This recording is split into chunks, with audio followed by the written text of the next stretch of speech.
Tertúlia. Meu boa tarde aí para todos e todas. Hoje é dia 3 de julho de 2011, domingo. O verbete é o 1979, 5 páginas, 46 logias e 23 máximas. Eu chamo a atenção que o detalhinho tem 17 máximas. Agora o tema é TGV evolutivo. Está dentro da especialidade autoevoluciologia. Quem redigiu esse verbete é o professor Pedro, que está aqui, muito bem assessorado ali pela Cristiana.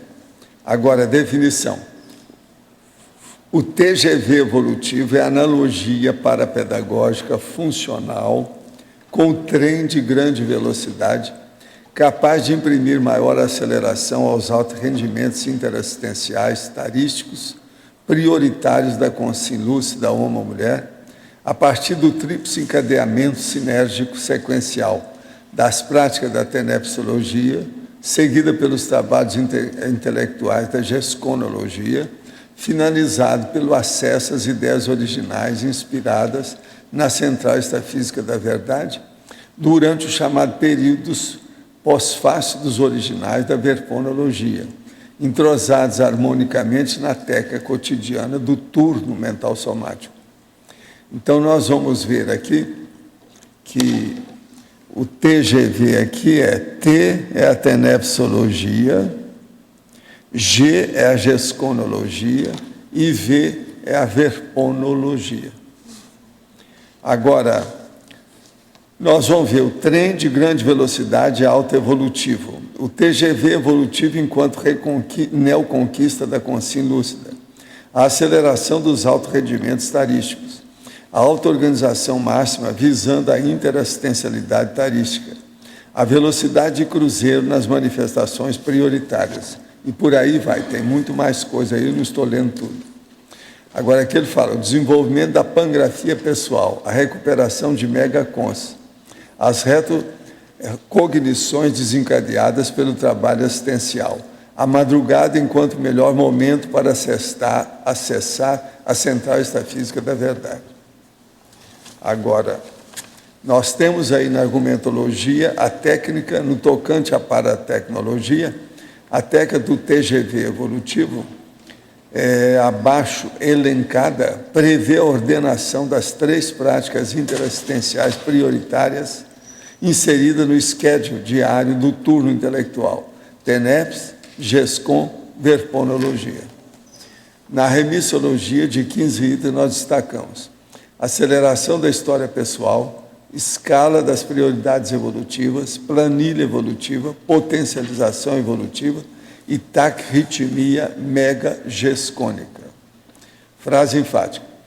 O TGV evolutivo é max conquista prioritária para a consciência lúcida interessada em dinamizar os próprios rendimentos holossomáticos e multidimensionais, visando a dispersidade.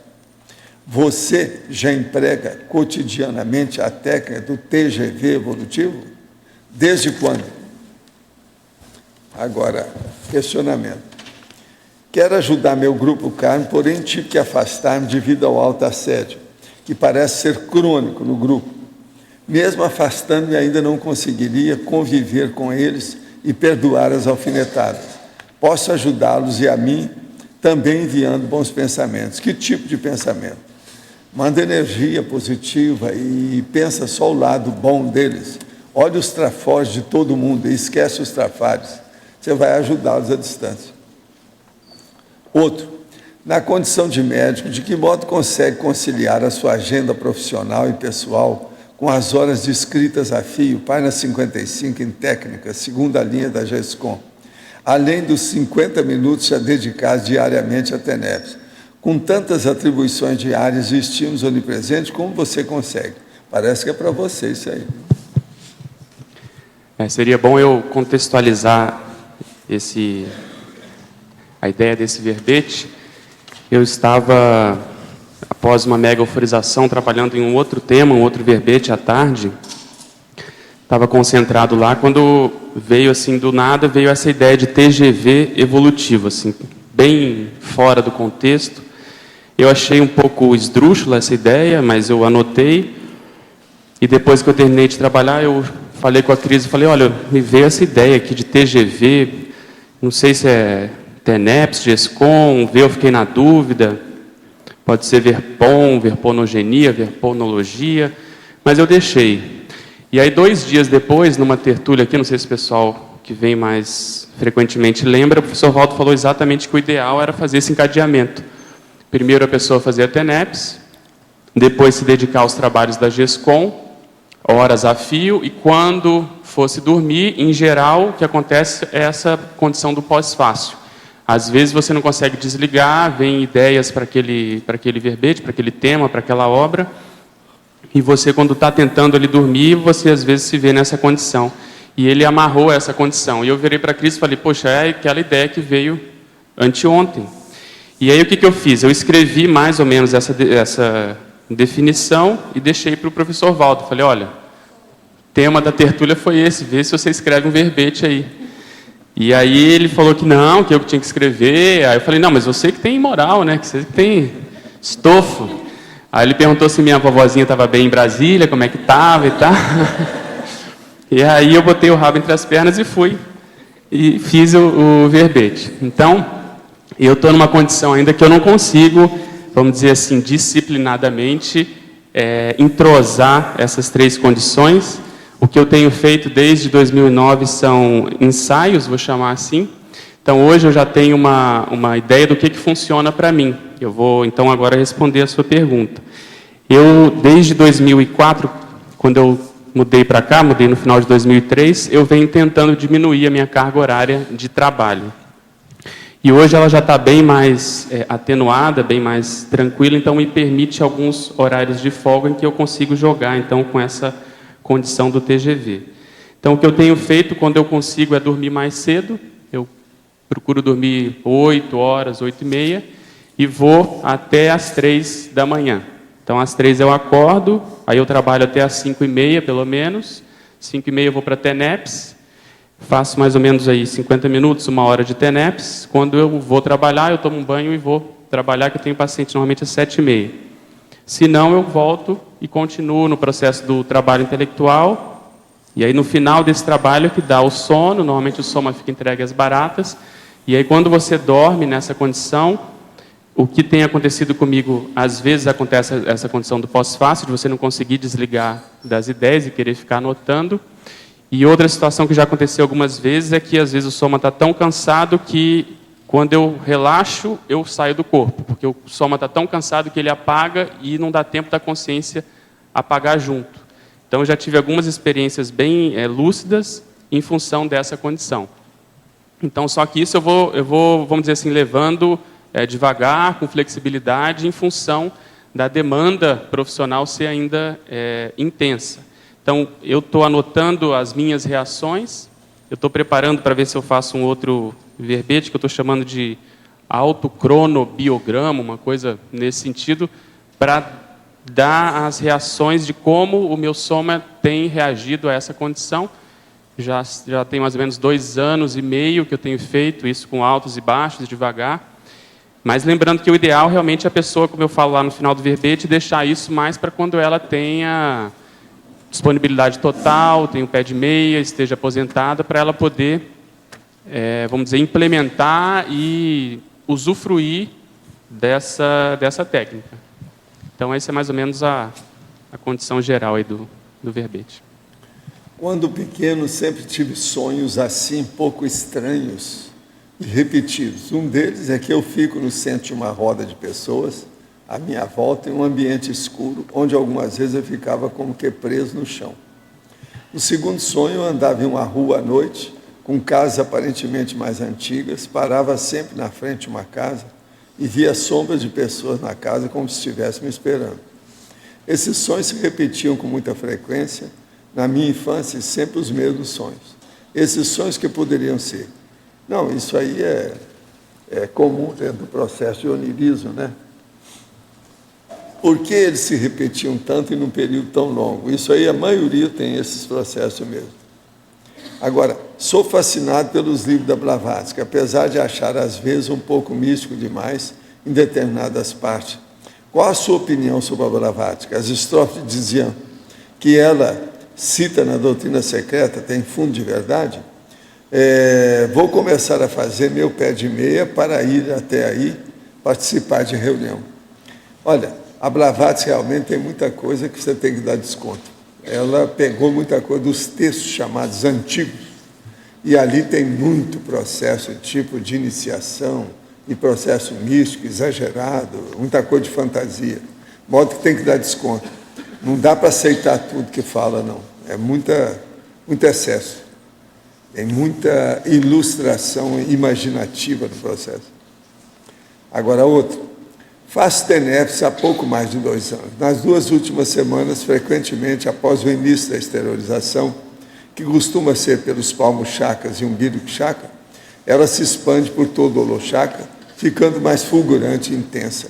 Me vem uma sensação de sono claramente externa, me parecendo patrocinada, onde eu acabo dormindo e acordando bem na hora da TENEPS terminar.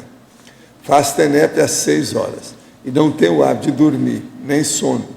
Normalmente durmo por volta das 23 horas. Algumas vezes acho que tenho PSC, advindo vaga remoração. Pode estar havendo uma projeção de forma assistencial? Por quê? Pode falar um pouco mais sobre o que pode estar acontecendo nesse processo e dar orientações a respeito? Não, o que eu vejo aí é que você precisa de entrar mais em contato com o seu amparador de função da TENEPS. Que falta é isso. Olha bem suas anotações, como é que estão, e veja o encaminhamento que as coisas estão ocorrendo com você. Isso tudo é ver. Isso aí é um problema que você tem que resolver com o amparador. Nós aqui de fora não temos muita autoridade moral e funcional para poder ajudar na questão, é difícil. É melhor você ver se faz uma interação maior com o amparador de função. Pensa nisso. Pedro, aqui no B, Lane. Aqui. Pode falar. Por favor, você podia me dizer, na parafatologia, 5ª linha, de cima para baixo, como é que acontece com você esse papel primordial do amparador de função na coordenação extrafísica dos trabalhos do TGV evolutivo? Essa condição ela se apresenta mais explicitamente na TENEPS. Então, muitas dicas, insights, não só em termos de processo intelectual, mas processo etológico, por exemplo, de coisas que eu poderia fazer, poderia tentar, poderia experimentar. Por exemplo, a própria ideia de começar a fazer esses ensaios que eu falo, de começar a trabalhar de madrugada, vieram na própria TENEPS. E antes eu considerava isso um pouco difícil em função do meu trabalho. E aí eu comecei a fazer e a coisa começou a dar certo, meu soma respondeu bem. Eu não sei se tem alguma influência, por exemplo, do processo da medicina, desde que eu dava plantão, na época do internato, na época da residência, eu sempre reagi bem a essas demandas que eu colocava o soma à prova. Então, isso acabou acontecendo, mas eu sou muito ponderado nessas condições. Eu acho que a pessoa não deve exagerar.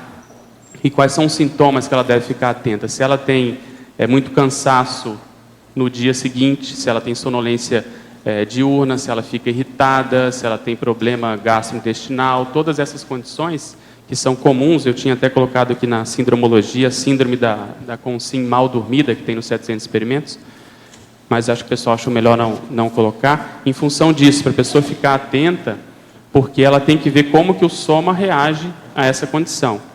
Então, eu fui, vamos dizer assim, seguindo essas orientações e a coisa foi caminhando bem. Tanto que eu considero que de 2009 para cá, em termos cognitivos, eu dei um salto, porque eu consegui recuperar muitas coisas que antes, apesar de eu ter facilidade, eu não tinha tanto domínio. Então, isso culminou no final de 2009 com alguns extrapolacionismos, algumas informações que eu pude obter até com relação à minha holobiografia. Então, eu vi que eu estava mais ou menos no caminho certo, mas sempre fazendo essa ressalva de ir devagar, entendeu? Não tenho, assim, essa condição de disciplina de ter que fazer, não, eu vou respeitando o soma. Os limites. Então, acho que é nessa linha também, que tem aqui na principiologia, também na terceira linha, que você fala o princípio da primazia biológica. Exatamente. É mais ou menos nisso? Isso, foi por isso que eu coloquei. Você não pode, você tem que usar a biologia a seu favor. Então, eu fui estudar, por exemplo, a gente estava até revendo hoje a condição da cronobiologia, porque na madrugada existem alguns picos hormonais que são muito importantes, principalmente na adolescência. Então, os adolescentes, por exemplo, não devem tentar isso em casa, que a gente brinca, porque eles estão numa fase de crescimento que esses hormônios da madrugada são muito importantes. A pessoa já adulta, e principalmente na terceira idade, aí sim, aí a coisa já está mais consolidada. Então, o que a gente propõe é que a pessoa não abra mão de um turno grande de sono. Então, a pessoa tem que ver se ela é que eles chamam de pequeno dormidor ou grande dormidor. Então, outro dia eu lembro que o João Paulo falou que ele não tem tanta necessidade de sono. Isso é conhecido como os pequenos dormidores, né? Então, de 5 a 6 horas, a pessoa que tem essa necessidade e fica bem atendida, independente do TGV, ela é um pequeno dormidor. Tem as pessoas que são grandes dormidoras, são acima de 8, 9, 10 horas. Os adolescentes têm essa característica. E outra coisa, a pessoa vê qual que é o cronotipo dela. Esse cronotipo, o que é? Se ela é mais vespertina, mais noturna, mais matutina, ou mais, que não é o caso do professor Valdo, mais antilucana, ou mais da noite mesmo, da madrugada. Então, aonde que ela funciona melhor? Então, isso tudo, a pessoa tem que conjugar para ver como que ela, e também com a vida profissional, a vida grupocármica, porque se ela mora também numa casa com outras pessoas, ela vai trabalhar de madrugada, isso vai atrapalhar, ela tem que saber lidar com essa condição em termos de luzes, se ela vai usar lanterna ou não, se ela vai, por exemplo, às vezes eu uso uma luz de LED, deixo ligada na sala, desde, acho que tem 2 anos também que a gente tem um terceiro elemento na casa, que é um cachorrinho, então ele é o companheiro da madrugada, às vezes ele quer brincar e tal, tem que atender a condição. Enfim, o grupo Karma tem que ser levado em consideração nessa estratégia, vamos dizer assim, para a pessoa também não virar vamos dizer assim, né, um corpo estranho ou até um atrapalhador do sono das pessoas. Então, acho que coordenando essas condições biológicas e etológicas ou da mesologia, a pessoa consegue ficar mais produtiva. Uma coisa que a gente observa, que eu, pelo menos na minha experiência, observo,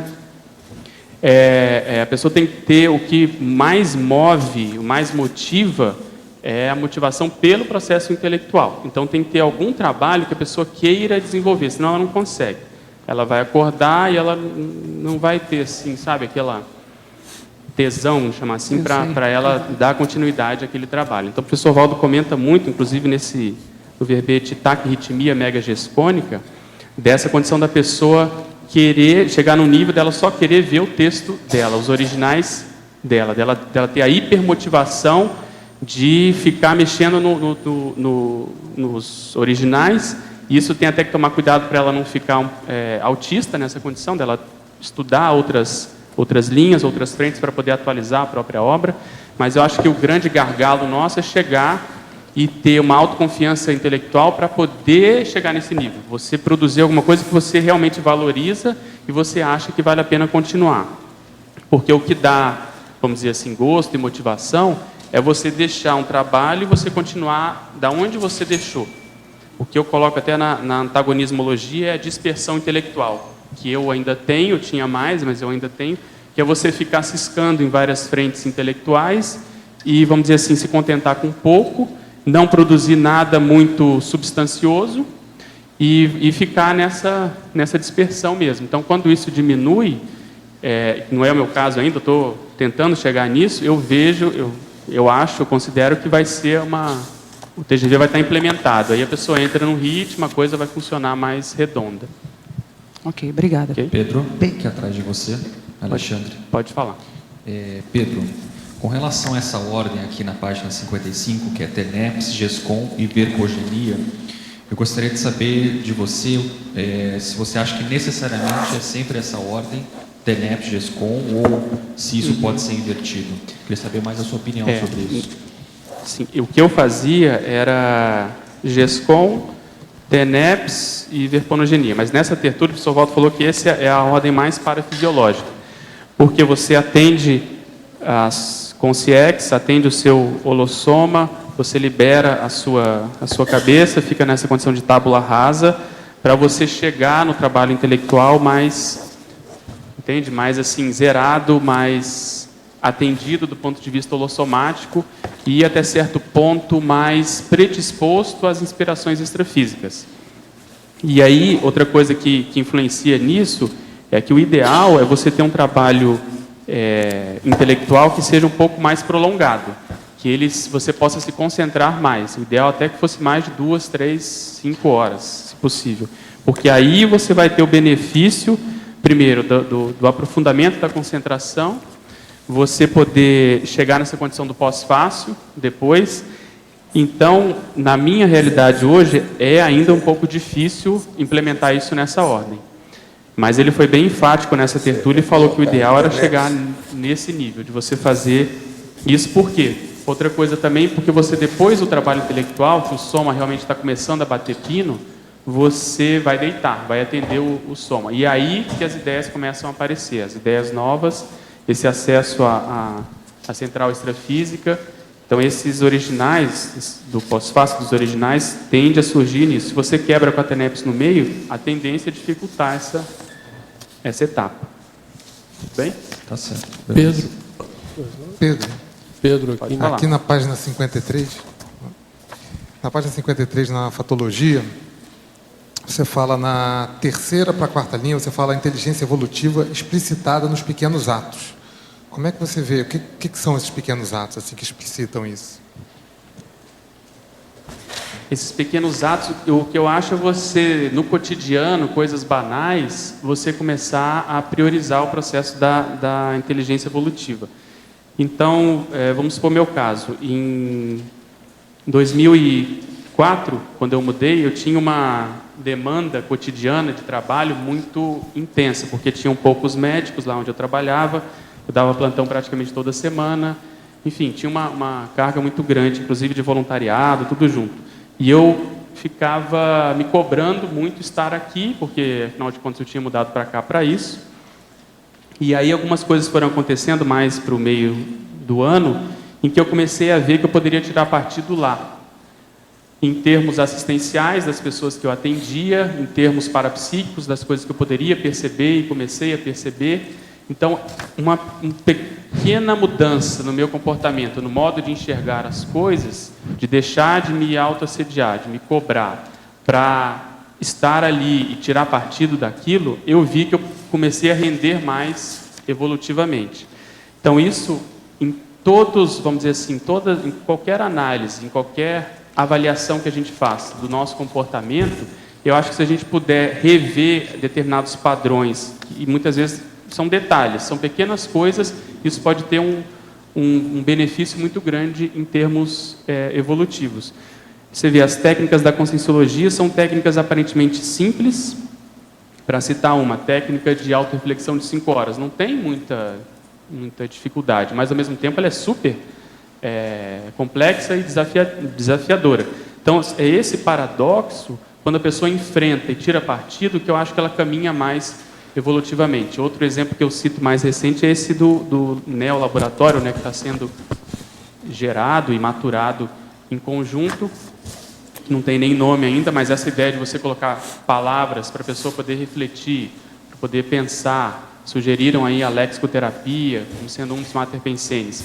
Então, são essas condições que aparentemente não são tão complexas, porque quando a gente fala inteligência evolutiva, parece uma coisa muito fora, ou muito distante, ou muito abrangente. Mas eu acho que é no dia a dia, nas pequenas coisas, que a gente pode tirar mais partido.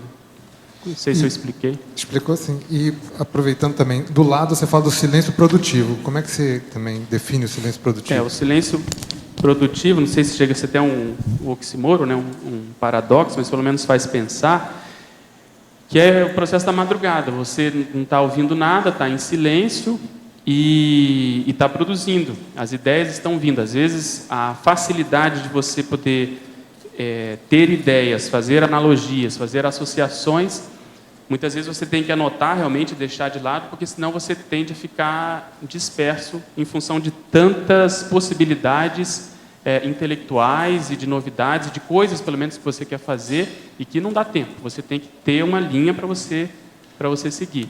Então isso é em função principalmente do processo da concentração mental junto com a madrugada, e você está produzindo ideativamente, vamos chamar assim, né, intelectualmente. Ok, obrigado. É possível existir INVEX sem complexo? Olha, é bom a gente esclarecer você o seguinte: INVEX é inversão existencial. Uma pessoa pode fazer a inversão até sem ter curso intermissivo, depende dela. Complexo é o completismo existencial. Uma pessoa pode ter a vida dela e completar a programação existencial ou não. E outra coisa, outra pode ter a vida e nem está pensando que tem programação existencial. Então, isso varia ao infinito. Para o verbetógrafo, por favor, explique o termo verponogenia. Qual a diferença entre verponogenia e verponologia? Tem verbete? Tem os verbetes sobre isso, verbete com esse título, inclusive, mas, assim, em linhas gerais, a verponologia é a ciência que estuda as verpons, de modo geral. A verponogenia tem relação com o processo da criação, da gênese, da origem. Tem íntima relação, por exemplo, com a própria central extrafísica da verdade. Então, é onde você consegue, de algum modo, criar um link, criar vamos dizer assim, um ducto, e você começa a acessar essas informações do extrafísico. Então, é um termo mais específico. Então, a verponogenia é estudada pela verponologia, está dentro do escopo da verponologia. Ao verbetógrafo, professor Pedro, poderia explicitar na Códigologia, página 53, terceira linha, o manual de prioridades pessoais na condição de código paretológico pessoal? Isso também é tema de verbete, né? Manual de prioridades pessoais é aquilo que você elenca como sendo as suas mega prioridades, aquilo que você precisa fazer, aquilo que você não pode deixar de fazer, por exemplo, nessa vida.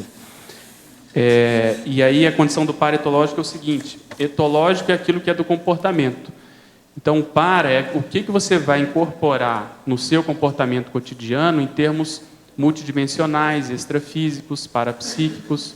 Então, quando você começa a associar essas duas condições, e o processo do TGV é exatamente isso, você vai primeiro fazer um trabalho energético assistencial, que é a condição da TENEPS.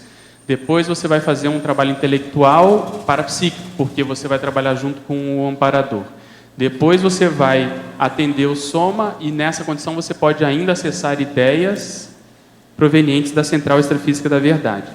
Então, se a gente for pensar, eu considero que a maioria de nós aqui pode ter tido no passado vamos dizer, uma carreira ou uma intimidade maior com o trabalho intelectual. Mas acho que a minoria teve uma intimidade com o trabalho parapsíquico. E nessa vida atual, vamos dizer assim, o desafio é justamente você conseguir conjuminar essas condições. Eu coloco na antagonismologia, se não me engano, a conscienciofilia e a biofilia monopolizadora. Também são dois temas de verbetes, mas a conscienciofilia não é só você ter, vamos dizer assim, apreço pelas consciências. É você justamente incorporar no seu dia a dia, fazer uma divisão. O Soval dá um exemplo.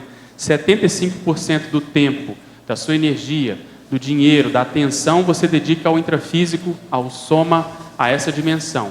E pelo menos 25% você se dedica à sua paraprocedência, à dimensão extrafísica, aos trabalhos assistenciais em termos energéticos. Então, essa conjuminação, conjugação, vamos dizer, congregação e convergência das duas dimensões, com isso você começa a caminhar mais, e eu acho que essa vida, ela tem esse desafio. Nós todos conseguirmos chegarmos a essa condição. O percentual, eu penso que vai aumentando. A lógica, vamos dizer assim, a fisiologia, junto com a faixa etária, a pessoa vai caminhando, e o ideal é que ela vá aumentando a dosagem extrafísica na sua vida humana.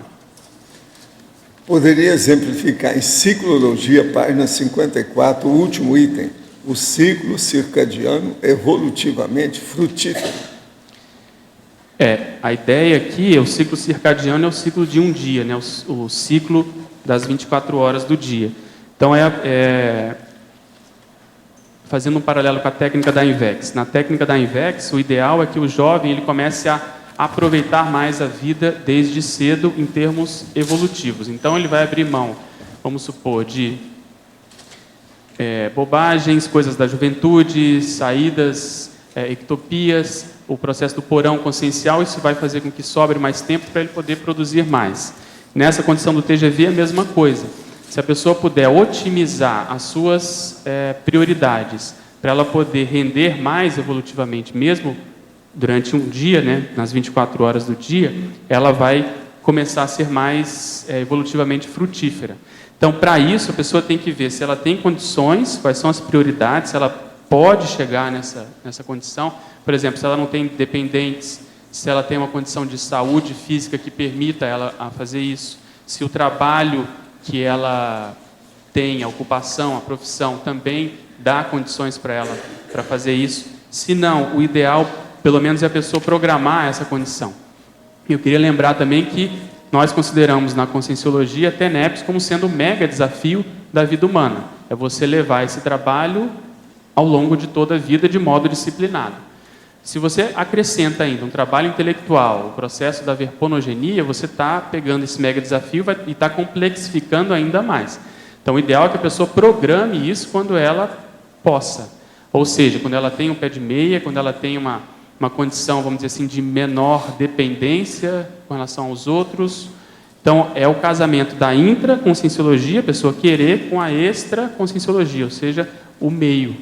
Então, isso tem que ser bem atendido. E lembrando também que nessa condição de ciclo circadiano sempre volta o processo da biologia. A pessoa não pode sacar contra o soma. Não dá para, como a gente fala na linguagem popular, queimar a vela da vida pelas duas pontas. Senão a pessoa vai morrer na praia.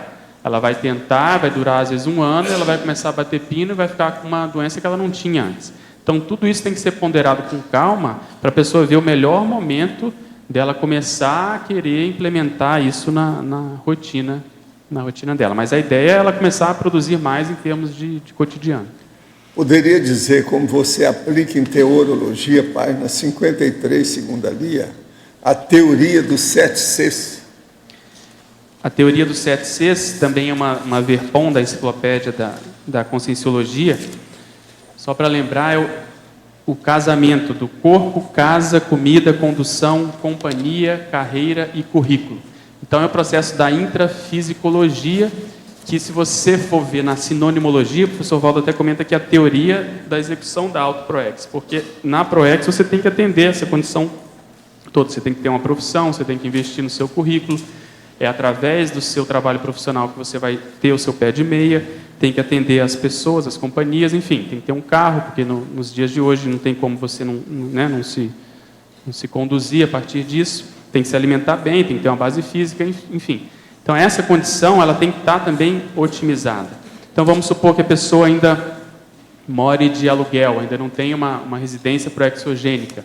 Então, mas ela tem um terreno, ela quer construir uma casa, essa casa vai ser otimizada, vai ter, por exemplo, um quarto da TENEPS para ela poder fazer isso, ela vai ter um escritório em que ela vai trabalhar. Então, essa condição, ela já vai estar mais em condições, né, esse processo, quando ela chegar nesse nível, ela vai estar em condições de poder implementar essas técnicas.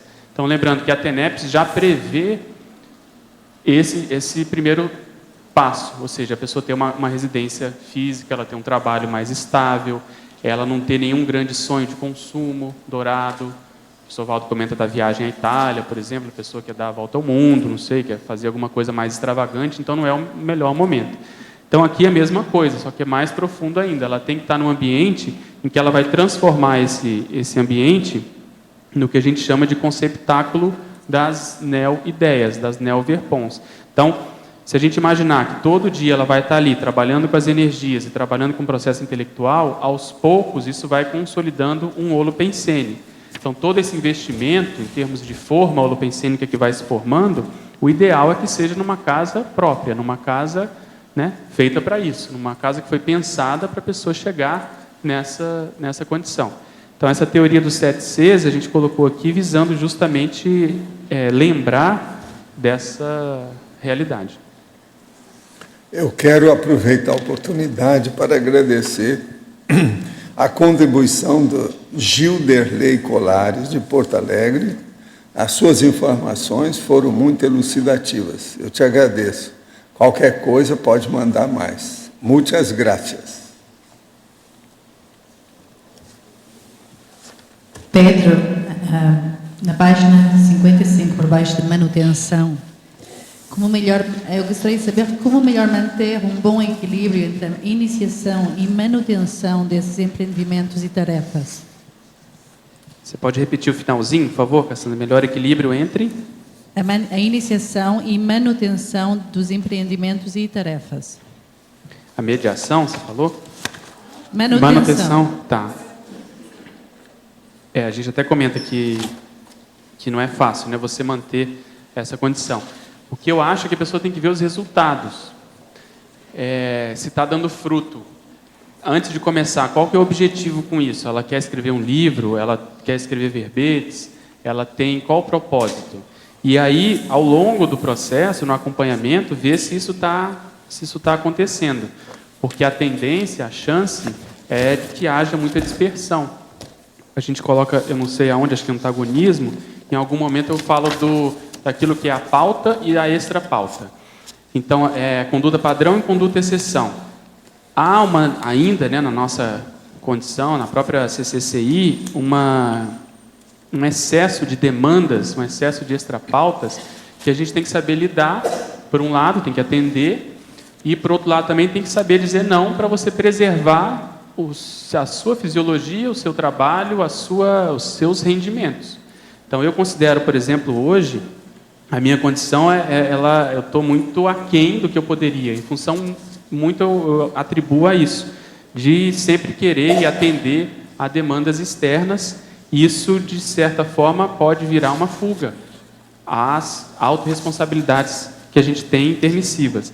Então, esse casamento de você saber na hora o que é prioritário, o quanto que aquilo vai te demandar, aonde que é para você realmente entrar e assumir e ir até o fim, e quando que é para você realmente tirar o corpo fora, porque já existem outras pessoas, elas precisam de experiência, as pessoas têm que assumir outras funções. Então, eu vejo que a manutenção se dá muito em função desse discernimento que não tem fórmula pronta, cada um está num momento, né, de vida, de voluntariado, momento profissional, mas a pessoa tem que ver se ela está tendo resultado. Eu acho que isso é o mais sério. Está saindo ideias novas, artigos, verpons, o livro está caminhando, ela está satisfeita com isso, ou não? Ela está só a gente se enrola muito facilmente. Então, o meu modo de me enrolar é abrir uma frente nova, intelectual. Eu tenho uma ideia fora de série, daqui a pouco eu começo a me empolgar, e quando eu vejo, eu esqueço daquilo que eu queria fazer antes. Então, eu já estou mais assim, esperto, e contando com a ajuda da Cris aqui para me... E eu falo, já que não quero mais ter muita ideia, eu tenho e anoto, deixo lá para eu poder seguir, senão a gente se enrola, sabe? Cada um tem o seu modo assim super sofisticado de passar a rasteira, né, em si.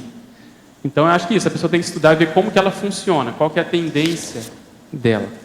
Como a Mabel já comentou aqui no verbete, o ideal é fazer aquele pretinho básico, né, aquela condição às vezes inicial que vai atender e vai, vamos dizer assim, melhorar a própria autoestima intelectual para a gente poder galgar outros passos intelectualmente falando. Ok?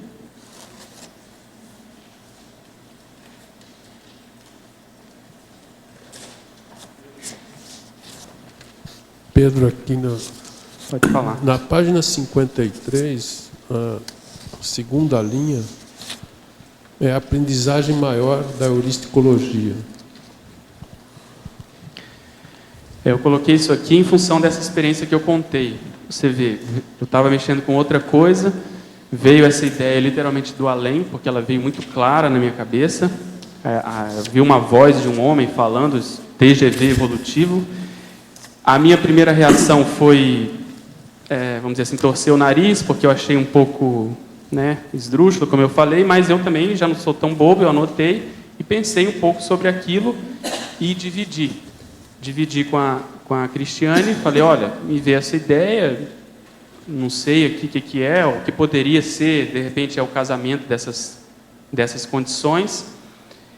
Então, o que eu quero dizer? Mexendo com as ideias novas, com a heurística, com o processo da inventividade, a gente precisa ter um pouco assim de autoconfiança. Você precisa bancar um pouco, nem sempre vai dar certo, mas você precisa ter um pouco essa coragem de apresentar as ideias, as informações. Então, a criatividade, que a gente fala na linha de cima, o irrompimento da autocriatividade funcional, é justamente por isso. Há uma tendência de se reprimir, de se tolir, de se, vamos dizer assim, diminuir em função daquilo que é novo, daquilo que vai chamar muita atenção, daquilo que eventualmente as pessoas não vão entender. Então eu acho que isso também, por outro lado, tem um limite, a gente não pode também viajar na maionese, soltar totalmente assim a imaginação, porque senão começa a entrar no onirismo, na fantasia, na condição muito fora do padrão. Então vamos dizer, essa raia, essa delimitação, você colimar a sua pensenidade dentro desses dois limites, eu acho que a gente começa a ter mais produtividade. Porque se o amparador quer passar uma ideia que é avançada e a gente tem uma visão ainda muito tacanha, tem referenciais ainda muito intrafísicos, a tendência vai ser que a gente não consiga fazer esse casamento, esse acoplamento mais prodigioso, né? Mais assim, frutífero mesmo. Então a ideia foi chamar atenção para isso, você aprender a ter ideias novas. Você, vamos dizer, submeter essas ideias a outras pessoas, receber feedback, procurar também não defendê-la com unhas e dentes quando derem o contra nas ideias, nas informações. Então, vamos dizer assim, esse jogo, né, você saber tirar partido dessa dinâmica, ela é muito positiva, principalmente para nós que estamos ainda começando nessa vida, pelo menos, a reescrever, né, o processo intelectual. Agora, em cima disso, essa heurística sua, ela é mais de origem de insights extrafísico? Eu acho que predominantemente sim. Algum percentual é de associação de ideias. Então, o que eu procuro fazer é calibrar o meu mental soma com informações para que isso possa ser usado não só por mim, em termos de insights, mas também pelos amparadores. Então, a experiência que eu tenho, tanto na TENEPS como nos cursos de campo, é que às vezes eu sinto que eles sentem falta de engramas, de sinapses especializadas, de, vamos dizer assim, informações de um dicionário cerebral mais avançado, polimático, poliglótico, para poder passar uma informação. Então, o que eu comentei desde 2009, do começo de 2009, que eu venho procurando fazer essa calibração, né, essa adequação, essa nutrição informacional, porque até antes eu estava muito envolvido com a própria medicina, estudava predominantemente o processo da medicina em função muito da demanda da profissão. Então, de lá para cá, eu venho dosando mais essas frentes vamos dizer assim, frentes intelectuais. Então, e aí, acho que isso vai ajudar na heurística. Ok, obrigado. Pedro. O senhor conheceu em suas projeções, fora do físico, alguma Comunex no fundo do mar? Não. Eu acho que isso tudo é processo do príncipe submarino, quadrinhologia, ficção científica, não tem nada. Agora, o que é que tem? Se não, pode nos contar paratecnicamente o grande valor do oceano e sua correlação com o Comunex? O processo todo é da hidroenergia e das formas vivas que existem no fundo do mar. Eu andei estudando muitos processos nos períodos ou áreas abissais, antes do povo falar como é que era isso. Porque eu queria saber, devido ao processo de energia dentro das minhas projeções. Eu vi isso antes deles falarem e descobri que tinha e que existem vidas, às vezes, até com 300 graus centígrados ou Celsius no fundo do mar, tudo vivo. Ao verbetógrafo, você na condição de médico, conscienciológico, pesquisador, como pensa a questão do suicídio assistido junto aos pacientes terminais? engraçado que o meu primeiro verbete foi sobre isso, né? O primeiro.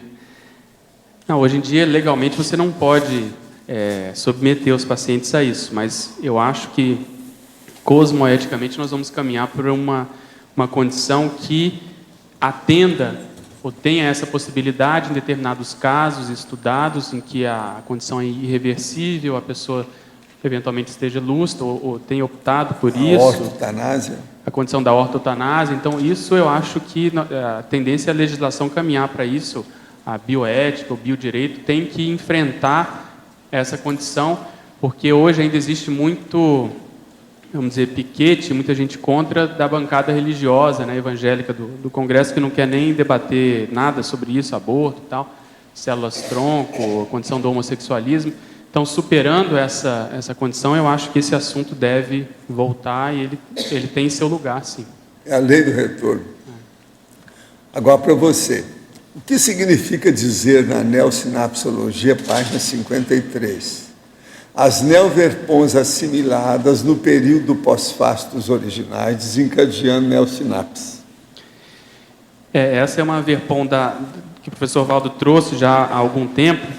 Esse pós-fácil dos originais, a ideia básica é o seguinte: você trabalha nos seus originais de modo concentrado, de modo prolongado, de modo, vamos dizer assim, prolífico, até o momento em que você precisa atender o soma, você precisa dormir. O soma está cansado porque você passou várias horas ali, às vezes na madrugada, concentrado naquelas ideias, escrevendo e pensionizando sobre o assunto. E quando você vai dormir, o que ele começou a observar? Que nesse momento em que o soma relaxa, até a gente coloca um antagonismo aqui, o soma apagado, mas o mental soma aceso, porque o cérebro, o paracérebro e o mental soma estavam, né, até recentemente, até pouco tempo, em ampla produtividade, mas o soma começa a bater pino. Então essa dessincronia costuma se apresentar como aparecimento de neo-ideias, neo-associações, vamos dizer assim, neo-analogismos, frentes e prismas novos sobre aquela ideia que você estava trabalhando até pouco tempo atrás. Então, ao mesmo tempo que o soma quer dormir, você quer anotar aquelas informações porque você não tinha pensado nisso.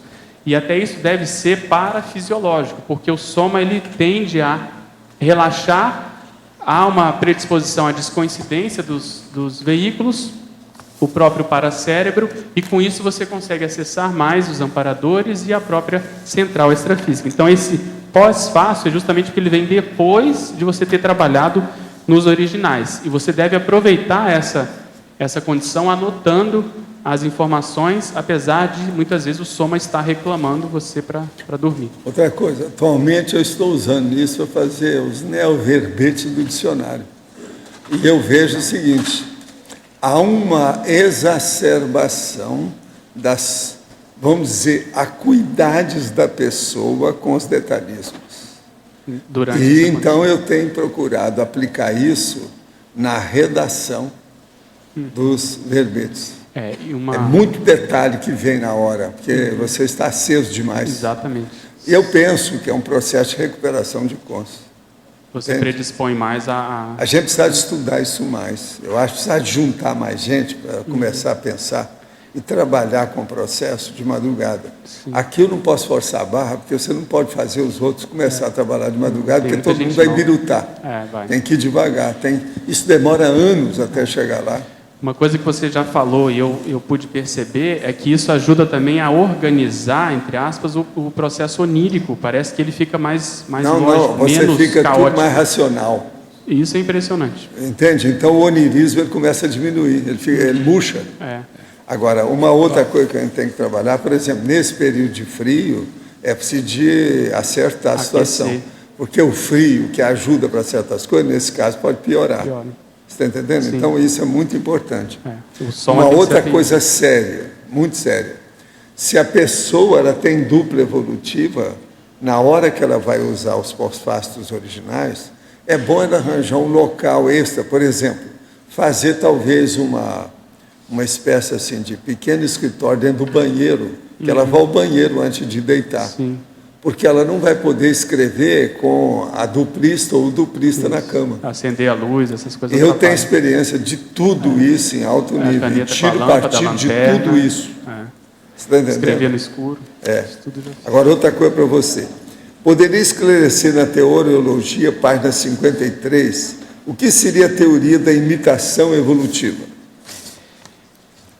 A imitação evolutiva é a condição de você se mirar em alguém evolutivamente mais avançado.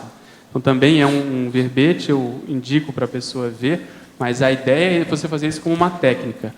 Então, por exemplo, eu tenho a possibilidade de conviver um pouco mais com o professor Valdo. Então, eu tenho como cobaia, não só eu, mas a maioria de nós aqui, você olhar os detalhes, os posicionamentos, as associações de ideias, enfim, tudo aquilo que você possa tirar partido e você incorporar isso na sua e condição. Não copiar os meus trafares. Os trafares...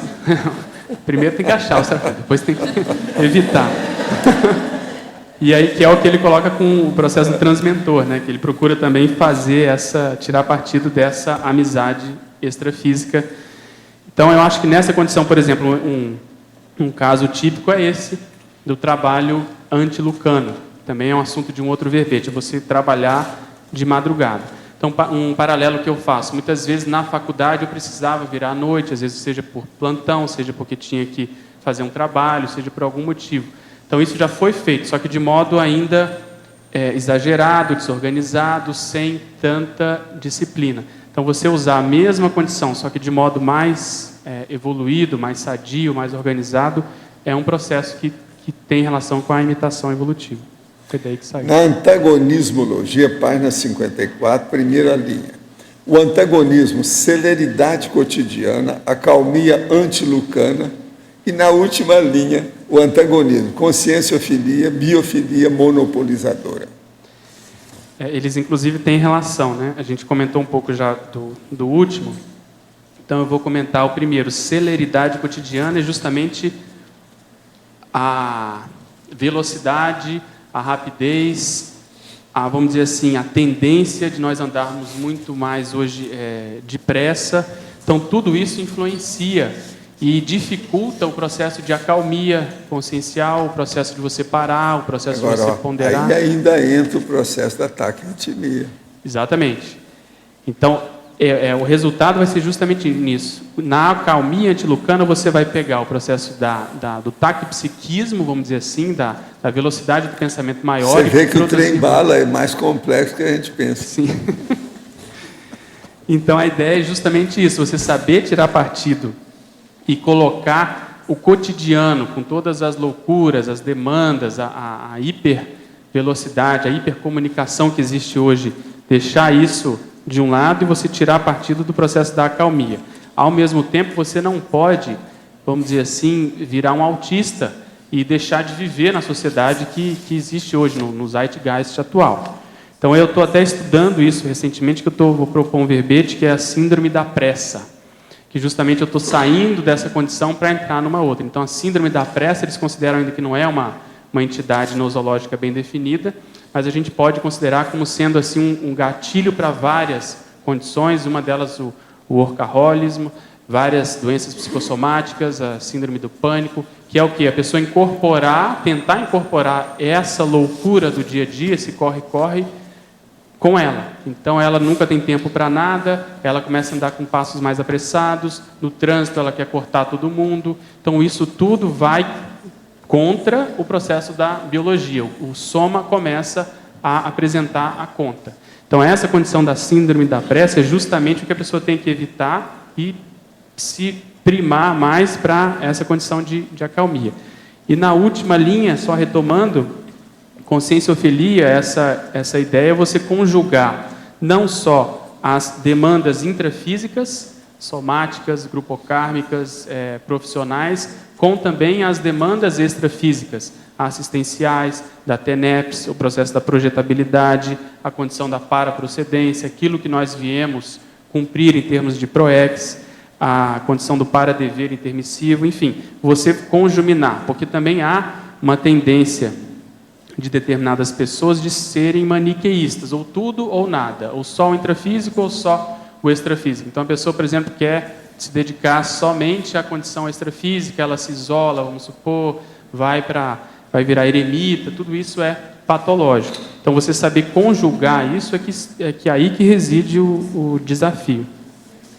Poderia aprofundar e exemplificar em antagonismologia, página 54, terceira linha, o antagonismo zona de conforto gratificante, zona de conforto nauseante. Então, a zona de conforto gratificante é quando você consegue implementar aquele trinômio, automotivação, trabalho e lazer.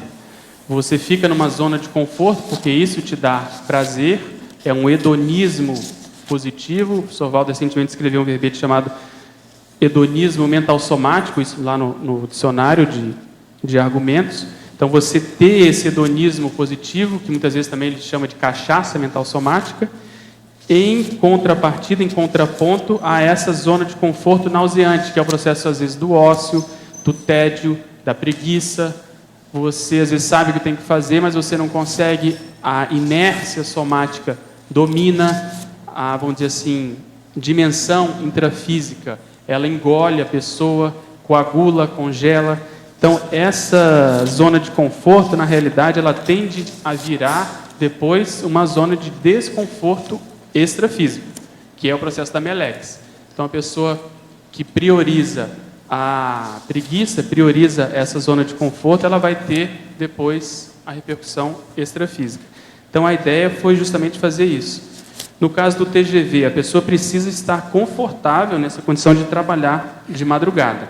Ela não pode se autocorromper e querer, por exemplo, só dizer que trabalha de madrugada, mas o soma todo mundo está vendo que ela, por exemplo, dorme na tertúlia, dorme nas reuniões, ela vive abrindo a boca, ela pode até desencadear outras doenças hormonais e às vezes até psicopatológicas em função disso. O papel do sono na biologia humana, ele é muito, vamos dizer assim, primaz, ele é muito importante. Então, isso tem que ser atendido, isso tem que ser lembrado. A pessoa não pode se enrolar com isso, principalmente as pessoas mais novas. Então, hoje, em função das VERPONs, são muitos inversores que querem antecipar tudo, querem antecipar a TENEPS, querem antecipar a aposentadoria, querem antecipar, vamos supor o TGV. Mas isso tem que ir com calma, porque senão a pessoa lá na frente ela vai pagar o preço. Então, tem que ir devagar, vai sentindo, vai vendo. E a prioridade, nesse caso dos inversores, a meu ver, ainda não é essa. É o processo de subsistência intrafísica. Porque senão, lá na frente, nós estamos cada vez vivendo mais, isso vai ser cobrado. Então, a pessoa que se aposenta muito cedo, muitas vezes ela vai sentir mais, porque ela, às vezes, vai ficar mais tempo aposentada do que tempo, em termos produtivamente, economicamente ativo. Então, essa matemática a pessoa tem que fazer bem antes de querer antecipar tudo. Pedro Quinoa.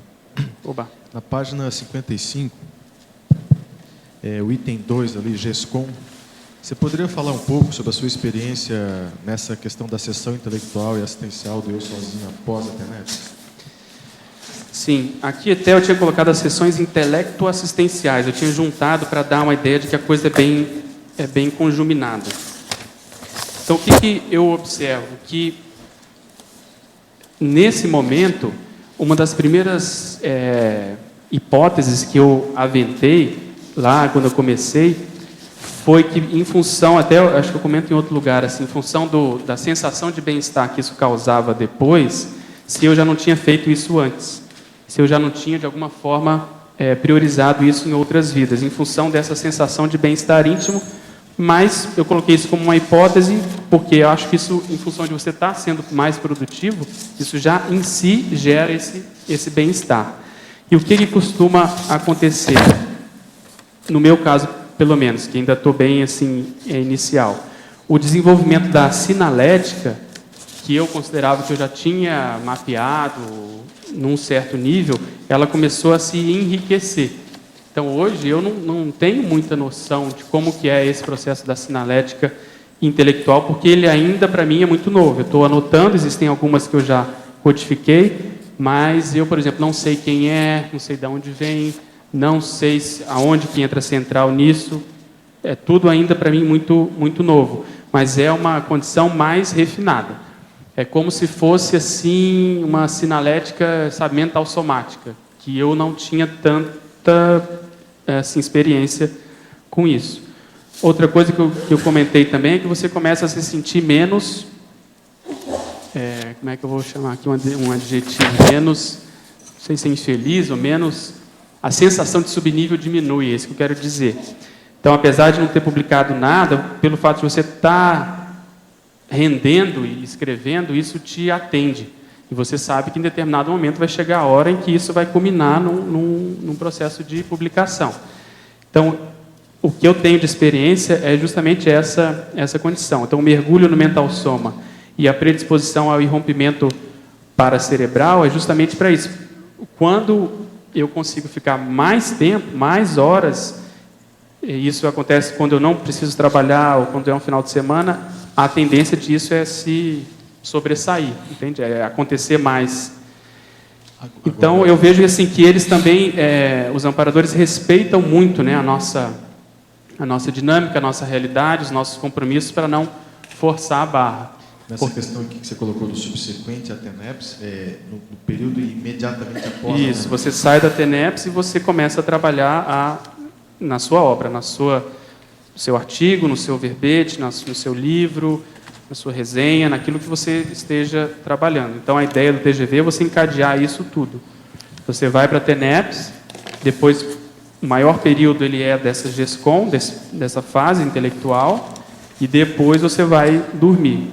Esse processo de ir dormir pode ser tanto esse período mais prolongado, como um período que às vezes eu faço, se eu não vou trabalhar, ou se, dependendo da hora que acabou, eu durmo meia hora antes de ir para o trabalho, ou então meia hora antes de vir para a tertúlia. Então, eu acabo normalmente lá os atendimentos profissionais 11h20, mais ou menos eu almoço, então de meio-dia, meio-dia e meia, de 15 para meio-dia até meio-dia e meia eu consigo descansar. E é bem interessante que apesar de ser poucos minutos, o refazimento que isso traz é muito grande.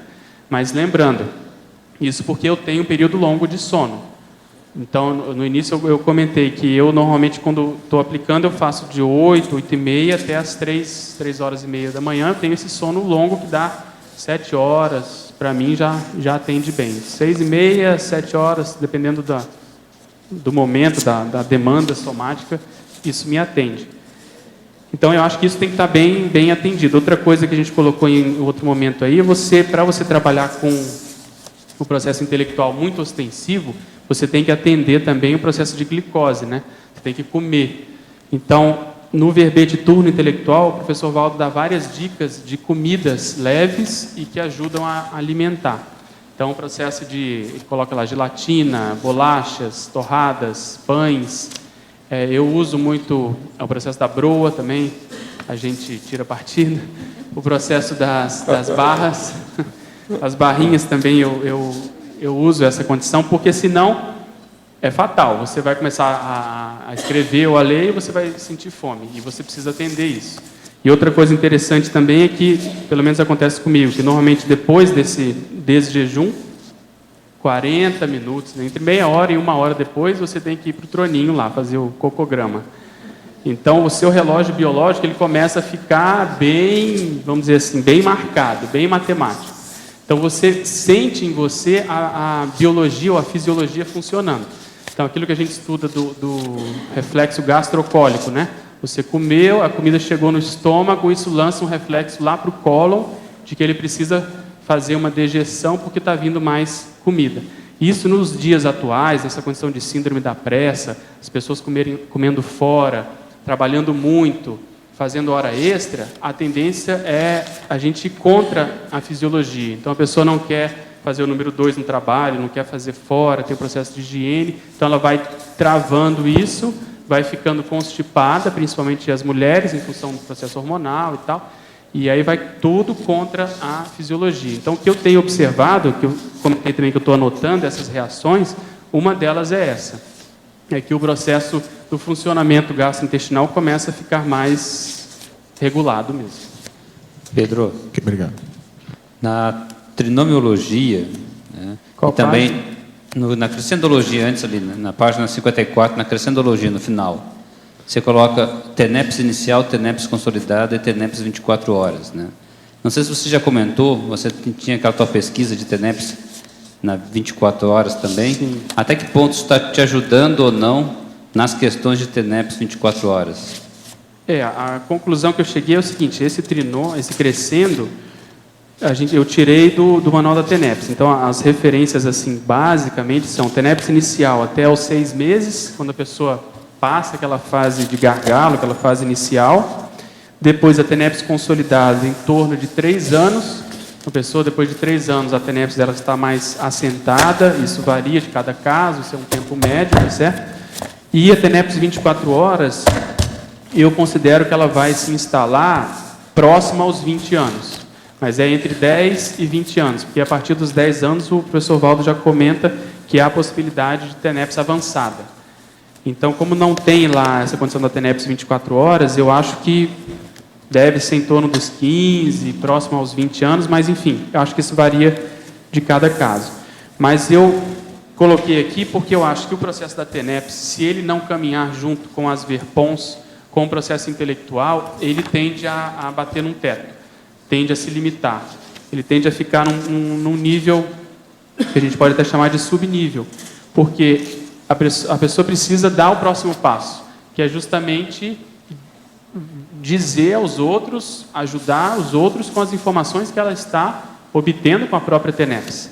E aqui eu lembro daquele verbete TENEPS inspiradora, que é justamente você usar, sem citar os nomes, sem citar, vamos dizer assim, os santos, né, entre aspas, você citar os casos, você citar a problemática, você, a partir da problemática alheia que chega para a sua TENEPS, você poder fazer GESCONs, fazer artigos, fazer debates, enfim, condições que possam ajudar outras pessoas a prevenir, a evitar aqueles males, aqueles problemas.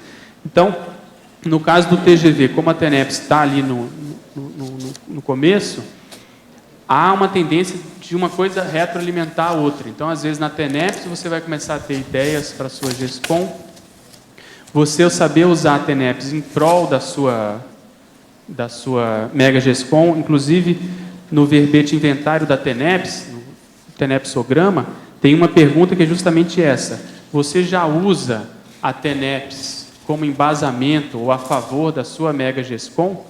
Que é justamente a pessoa, né, todos nós, os intermissivistas, fazermos essa convergência. Então, que se coloca como rollback, eu entendo dessa forma. É você levar direito a essas manifestações, essas técnicas, e amarrar as pontas de uma com a outra, sem prostituir nenhuma das duas. Então, você vai atender a TENEPS ali no horário, tudo certinho, a prioridade são os assistidos, mas há uma tendência das informações, das VERPONs, das ideias, desse entrosamento comparador se processar de modo mais ostensivo. Agora, essa TGV, de certa forma, te ajudou a entender mais e a consolidar mais a própria estrutura da TENEPS também, né? Sem dúvida, sem dúvida. Então, eu tenho algumas extrapolações, algumas experiências de, por exemplo, projetabilidade lúcida, bem lúcida na TENEPS, que eu pude perceber o amparador em função desse trabalho, em função dessa condição. Então, só que isso é bem esporádico ainda, não é rotina, não é conduta padrão, mas eu registrei em função disso, pelo menos eu atribuo a essa condição que você comentou. Okay. Em Proverbiologia, página 52, o provérbio latino relacionado ao tema, ad astra per aspera. Tradução: por ásperos caminhos até aos astros, ou sob espinhos até as estrelas. Poderia comentar esse provérbio em relação ao verbete hoje? E por que escolheu esse provérbio? Eu escolhi porque ele sintetiza todo o esforço que é feito no sentido de auto-organização consciencial para a pessoa poder priorizar isso. Porque eu acho que não basta querer. A pessoa tem que, vamos dizer assim, investir suor, tem que suar sangue. Eu coloquei aqui, para chegar no complexo, suando sangue. Essa é a síntese desse provérbio que a gente comentou. E a tradução é exatamente essa: aos astros pelas pedras, né, pelo processo árduo, pelo alto esforço. Então, isso vai ser beneficiado no complexo. Eu penso assim: quando você puder ver o resultado dos trabalhos assistenciais da TENEPS, eu acho que eu coloquei num trinômio também, quando nós pudermos usufruir do processo da colheita intermissiva, ou seja, você extrafisicamente começar a poder assistir as pessoas que estão lendo as suas obras, isso tudo você estar nessa condição, nesse pináculo, nessa condição positiva, e principalmente também podendo emendar com a próxima vida, né? Você fazer o embasamento do auto-revezamento. Então, essa condição que eu vejo que é uma das mais sérias desse verbete, é você entrosar essa vida com a próxima, tendo uma intermissão produtiva no meio. De que maneira ocorre a execução da técnica da INVEX pela Consim que não participou de curso intermissivo? Tem que perguntar para ela que sabe o que vai fazer. Olha, vê se você entende. Como eu falei antes, é a mesma pessoa. Uma pessoa vê que existe a técnica da inversão existencial.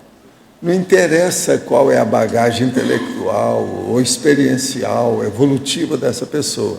Ela pode usar a técnica quando ela bem entender. Agora, o resultado disso é problema dela. Nós damos o que é a técnica, a pessoa segue como quiser. Isso não tem nada a ver com curso intermissivo, não tem nada a ver se é homem ou se é mulher, nada disso. Tem que olhar mais o processo, se a pessoa tem gabarito para isso ou não. Se ela cometeu algum aborto, se já fez alguma coisa muito brava, se já usou muita droga, ela tem que esquecer isso e fazer reciclagem. Tem que lembrar o seguinte, a INVEX é o contrário positivo da reciclagem. Se a pessoa entender isso, tudo bem. É bom você estudar mais. Pelas suas perguntas, a gente vê que você ainda não viu nada, não leu nada. É muita coisa que tem sobre INVEX na enciclopédia. E hoje também tem a Sinvex, que pode oferecer a você tudo, inclusive curso sobre o assunto. Agora, o senhor poderia falar sobre Edgar Cayce? Tive pré-eclâmpsia na minha última gravidez e perdi meu filho 6 horas antes de nascer. Segundo a visão de Cayce, não nasceu porque era um processo kármico. O que mais poderia ter havido? Não, aí pode ter uma série de condições, inclusive assédio. Tem que olhar isso aí, que depende, isso varia infinito. Outra coisa, o nome que eu estou tomando aqui como sendo é Edgar Cayce, e não como você escreveu, Edgar Kaiser.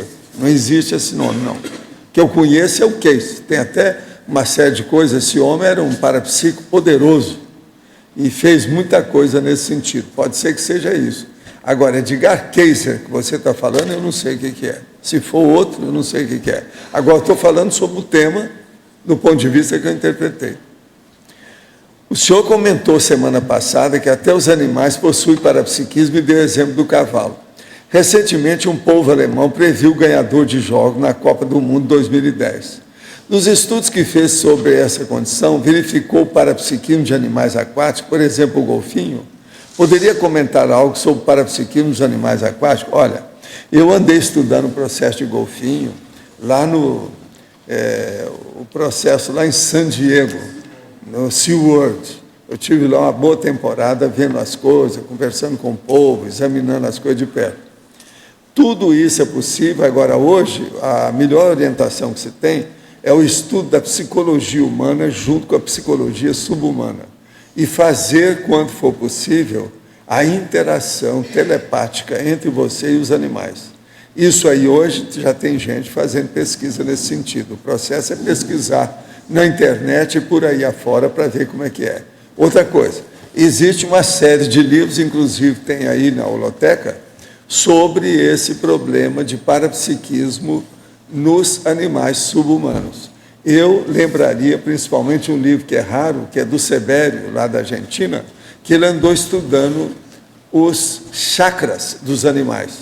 Então é bom você estudar, por exemplo, como é que é o chakra do pombo. Isso aí é interessante. Tem um livro lá, tem os desenhos dele, tem tudo isso. Ele gastou vários anos estudando isso na Argentina. Vale a pena ver, se você está interessado no assunto. Agora, para você. Em Teoriologia, página 53, terceira linha. Explique a teoria da bitraforologia. A bitraforologia é a ciência que estuda a conjugação dos trafores, principalmente de 2 trafores específicos. Também tem um verbete específico, se a pessoa quiser olhar, mas é ela fazia análise de 2 trafores, mega trafores ou trafores bem consolidados que ela tenha, e ela colocar isso para trabalhar a favor dela, de modo conjugado. Então, por exemplo, se a pessoa é disciplinada e ela tem boa concentração mental, ela pode usar o TGV a partir desses 2 trafores. O processo, vamos supor, do parapsiquismo junto com o mental soma, né, que é um sonho de consumo. Se a pessoa tem uma sensibilidade parapsíquica maior e tem também uma organização mental, um processo de ponderação, uma condição de reflexão mais instalada, mais presente na manifestação, o processo do TGV tende a caminhar mais rápido, vamos chamar assim. Então, nesse verbete, o professor Valdo dá vários exemplos desses trafores conjugados. Um que eu estou lembrando aqui é, por exemplo, a pessoa que tem clarividência e, ao mesmo tempo, tem ataque pensenidade, ataque psiquismo. Então, a partir da clarividência e das informações que vão chegando, pelo fato da pessoa pensar mais rápido, ela consegue discernir o conteúdo daquela informação, daquela clarividência. Então, o ideal é que a gente consiga fazer justamente essa conjugação desses trafores. Eu quero chamar a atenção que esse verbete é denso. Além de ter 17 máximos no detalhismo, ele tem 37 siglas. Ele tem 15 objetos analisáveis. Ele tem 11 tipos de algarismo, fora os ordinários naturais dos verbetes. E ele tem 9 palavras sesquipedais. De modo que vale a pena ponderar bem por causa da densidade do próprio verbete, aonde ele foi. Há um processo mais estruturado, com mais densidade. Pedro, na binomiologia, a penúltima e última linha é o binômio da trafologia antilucana líquido-lanche. O binômio trafologia antilucana, né? Líquido-lanche. O que é isso? Essa trofologia é a ciência da nutrição, a ciência da alimentação. É o modo de você se alimentar. É um sinônimo, vamos supor, de nutrição, né? Nutrologia. E antilucano é o processo da madrugada. Então, é para chamar atenção, como a gente comentou um pouquinho antes, de que você precisa se alimentar adequadamente e também ingerir líquidos, principalmente nessa fase agora de inverno. Então, é o caso da pessoa beber água, tomar um chá quente, vamos supor, para esquentar, comer sempre alguma coisa, principalmente se toma remédio, como o professor Valdo sempre lembra aqui, tomar esses remédios com o estômago cheio. Então, quem vai implementar ou pensa em fazer isso, ela tem que ter um estoque, tem que ter vamos dizer assim, um local em que ela armazena adequadamente esses lanches e esses líquidos. É o que eu faço. Exatamente. Agora, depois vem a piada do Loche em cima de mim. Você viu ele falando ontem? Sim, eu vi. Ele falou que o professor Valdo, na realidade, usa esse negócio de comer para tomar remédio como desculpa, que na realidade é o boca livre, por isso que ele vai comer e fala que é por causa do remédio. Eu tomo 7 remédios, ou pelo menos 6 todo dia, e são 3 tomadas diárias. Eu não vou tomar o remédio sozinho, devido ao processo que eu já tenho até tendência para refluxo.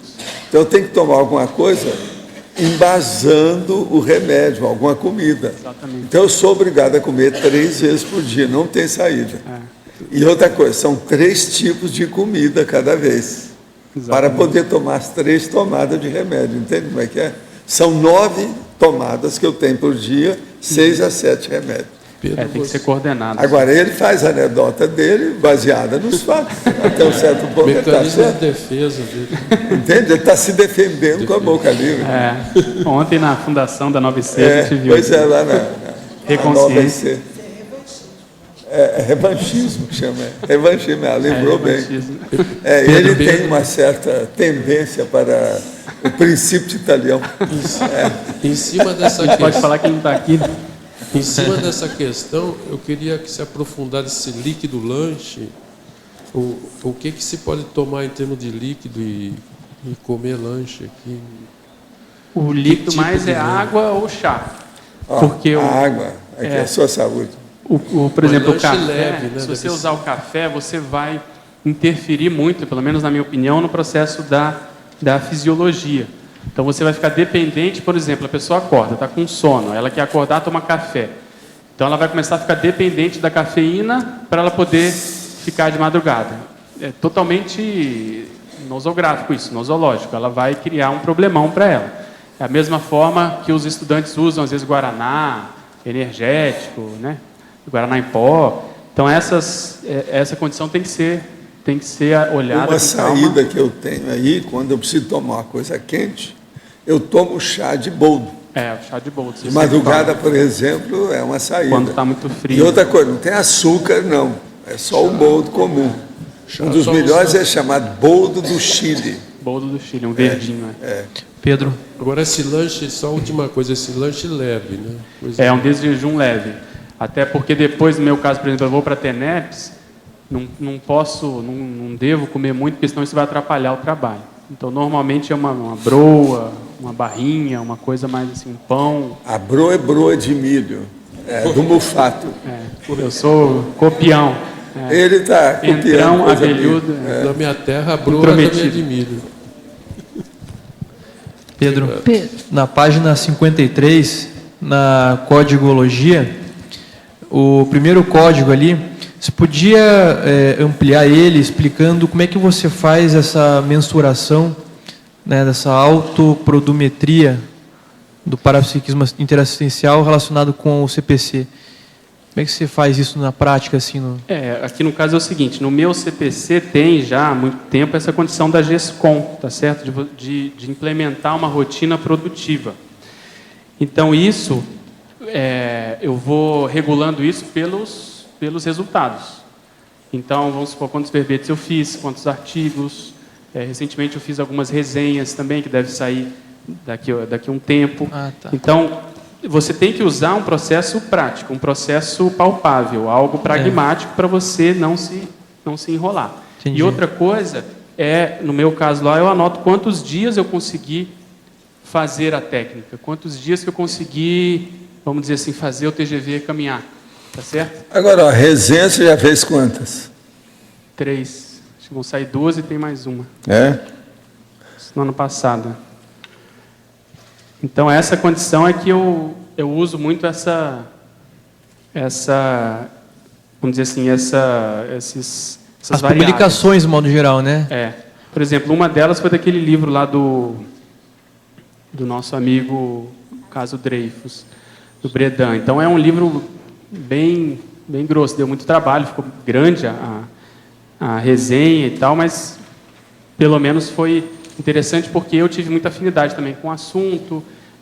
Esse processo de trabalhar de madrugada com esse assunto tive muitas repercussões, muitas, vamos dizer assim, inspirações e, até certo ponto, elucubrações do que eu tenho que ver com isso, se tem relação com a minha última vida ou não. Então, com isso, você começa a ter determinados retornos que não precisam se confirmar totalmente, mas que você sente que você está no caminho, entendeu? Você sente que ali tem um veio, você sente que você está caminhando. Porque se, por outro lado, você também, ou eu, qualquer um de nós, a gente espera ter muito, parapsiquismo, ter muita experiência, ter assim uma comprovação fora de série, eu vejo que isso, a tendência é não caminhar, não progredir.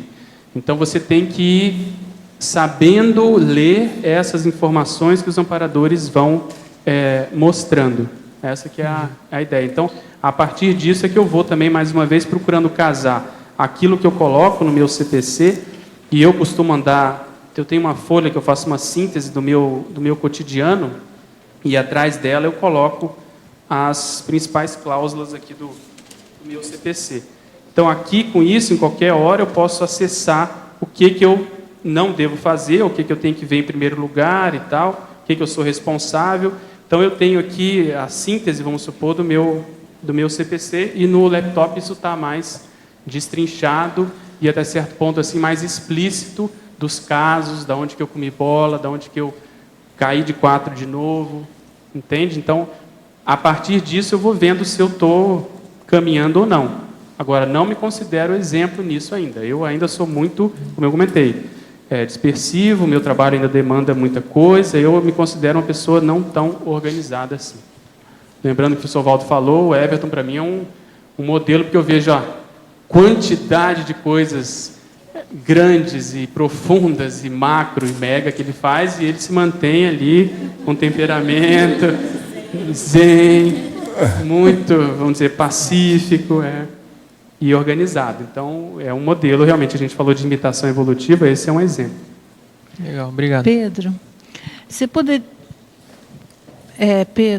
você poderia falar para a gente mais aqui na página 53, o último item de parafatologia, os ataques paraterapêuticos no transcorrer do itinerário autoevolutivo. Esse eu coloquei mais até em função do que o professor Valdo tem falado recentemente. Ele fez, acho que um verbete sobre ataque paraterapêutico, mas a gente ainda não debateu.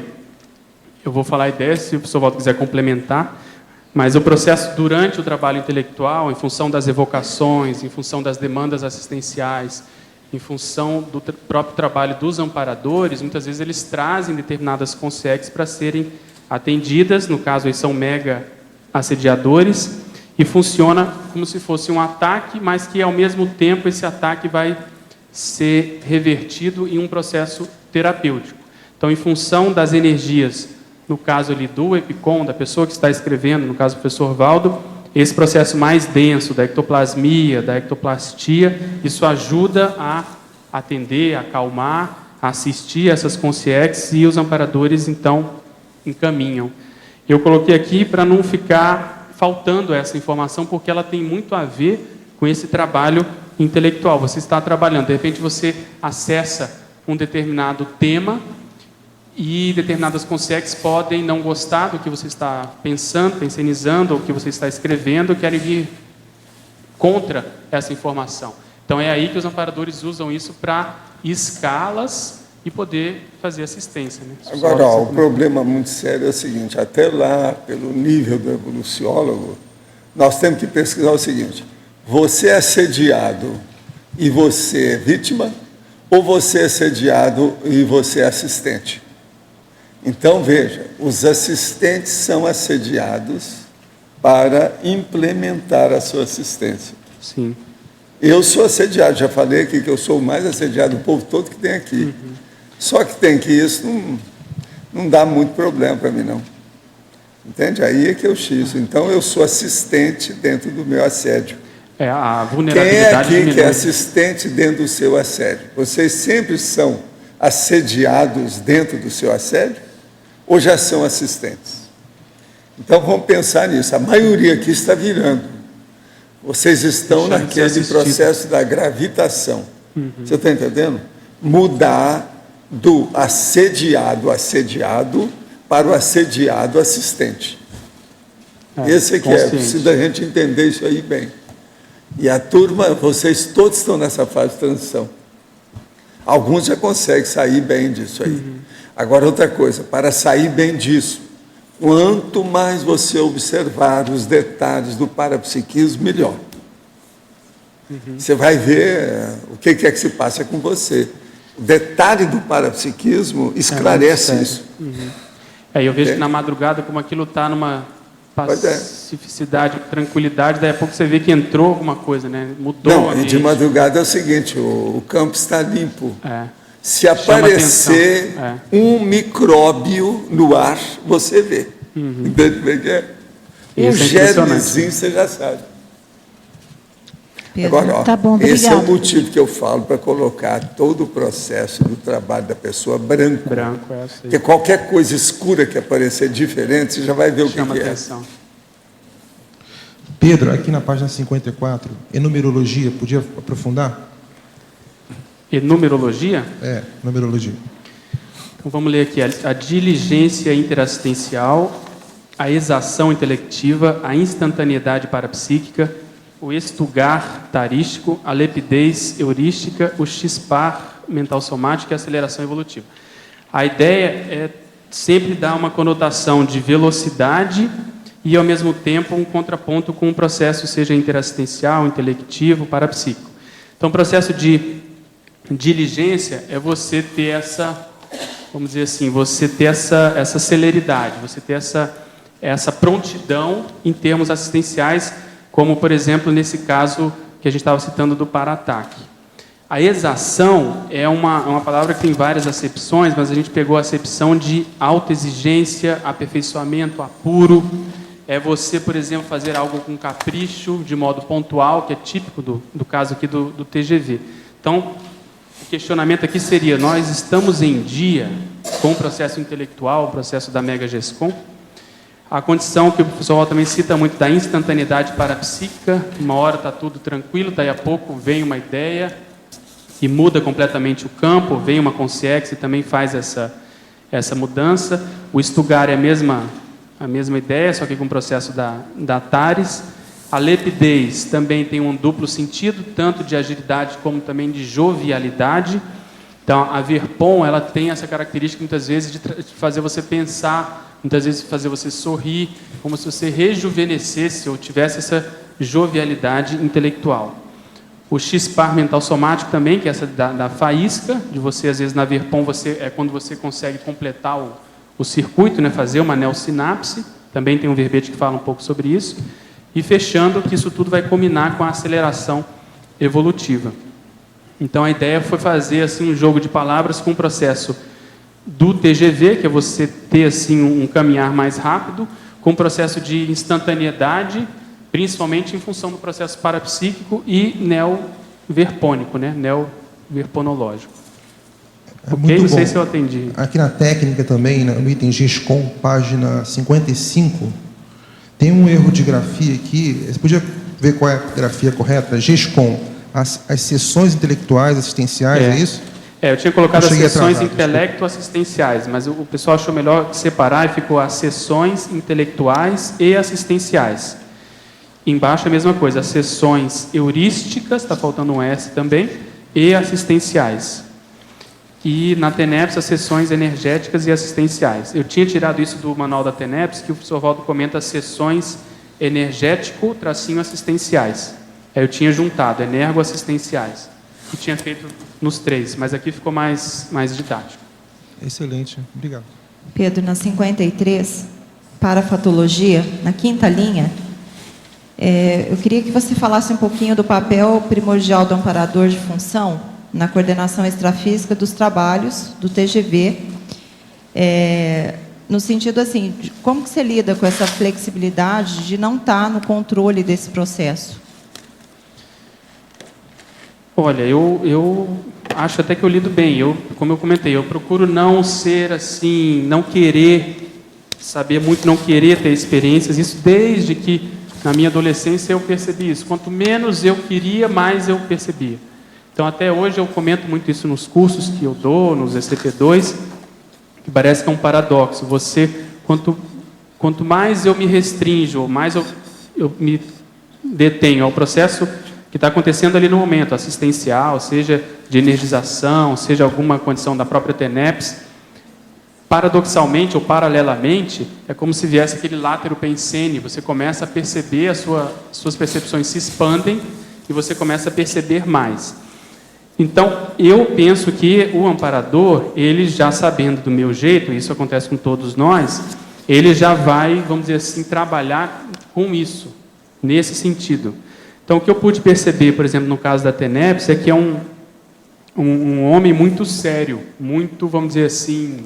Bacana. Ele não chega a ter uma cara fechada, mas ele é muito sério, não dá muita margem. E eu ainda me considero muito, até certo, não vou chamar infantil, mas assim, brincalhão, muito menos sério do que ele se eu fosse comparar.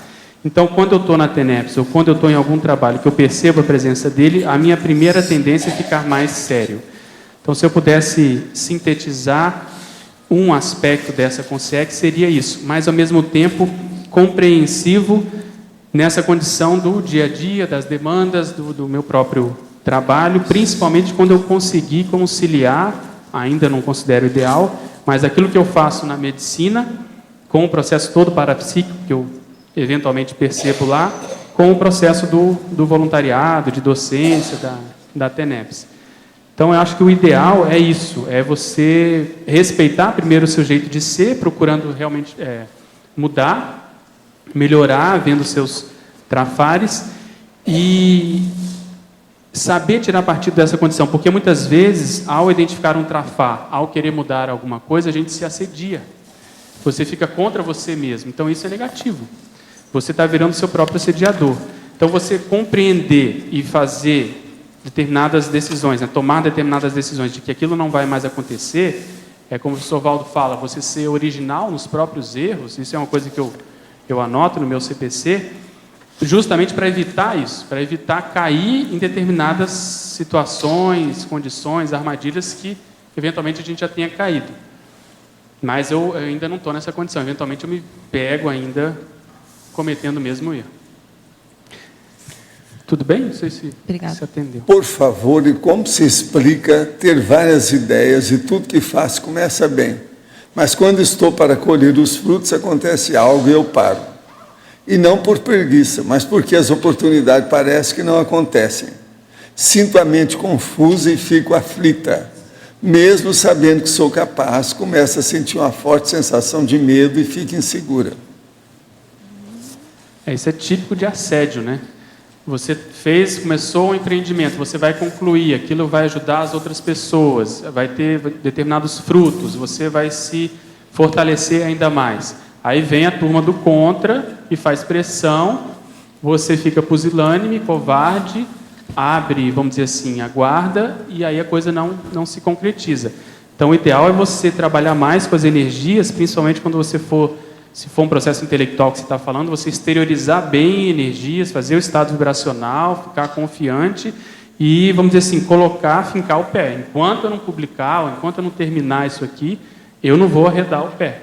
E aí vai ter um gargalo, você vai vencer, você vai perceber que no próximo, ou em alguns momentos para frente, aquilo que você fazia com tanto esforço, não vai demandar mais tanta energia, tanto esforço.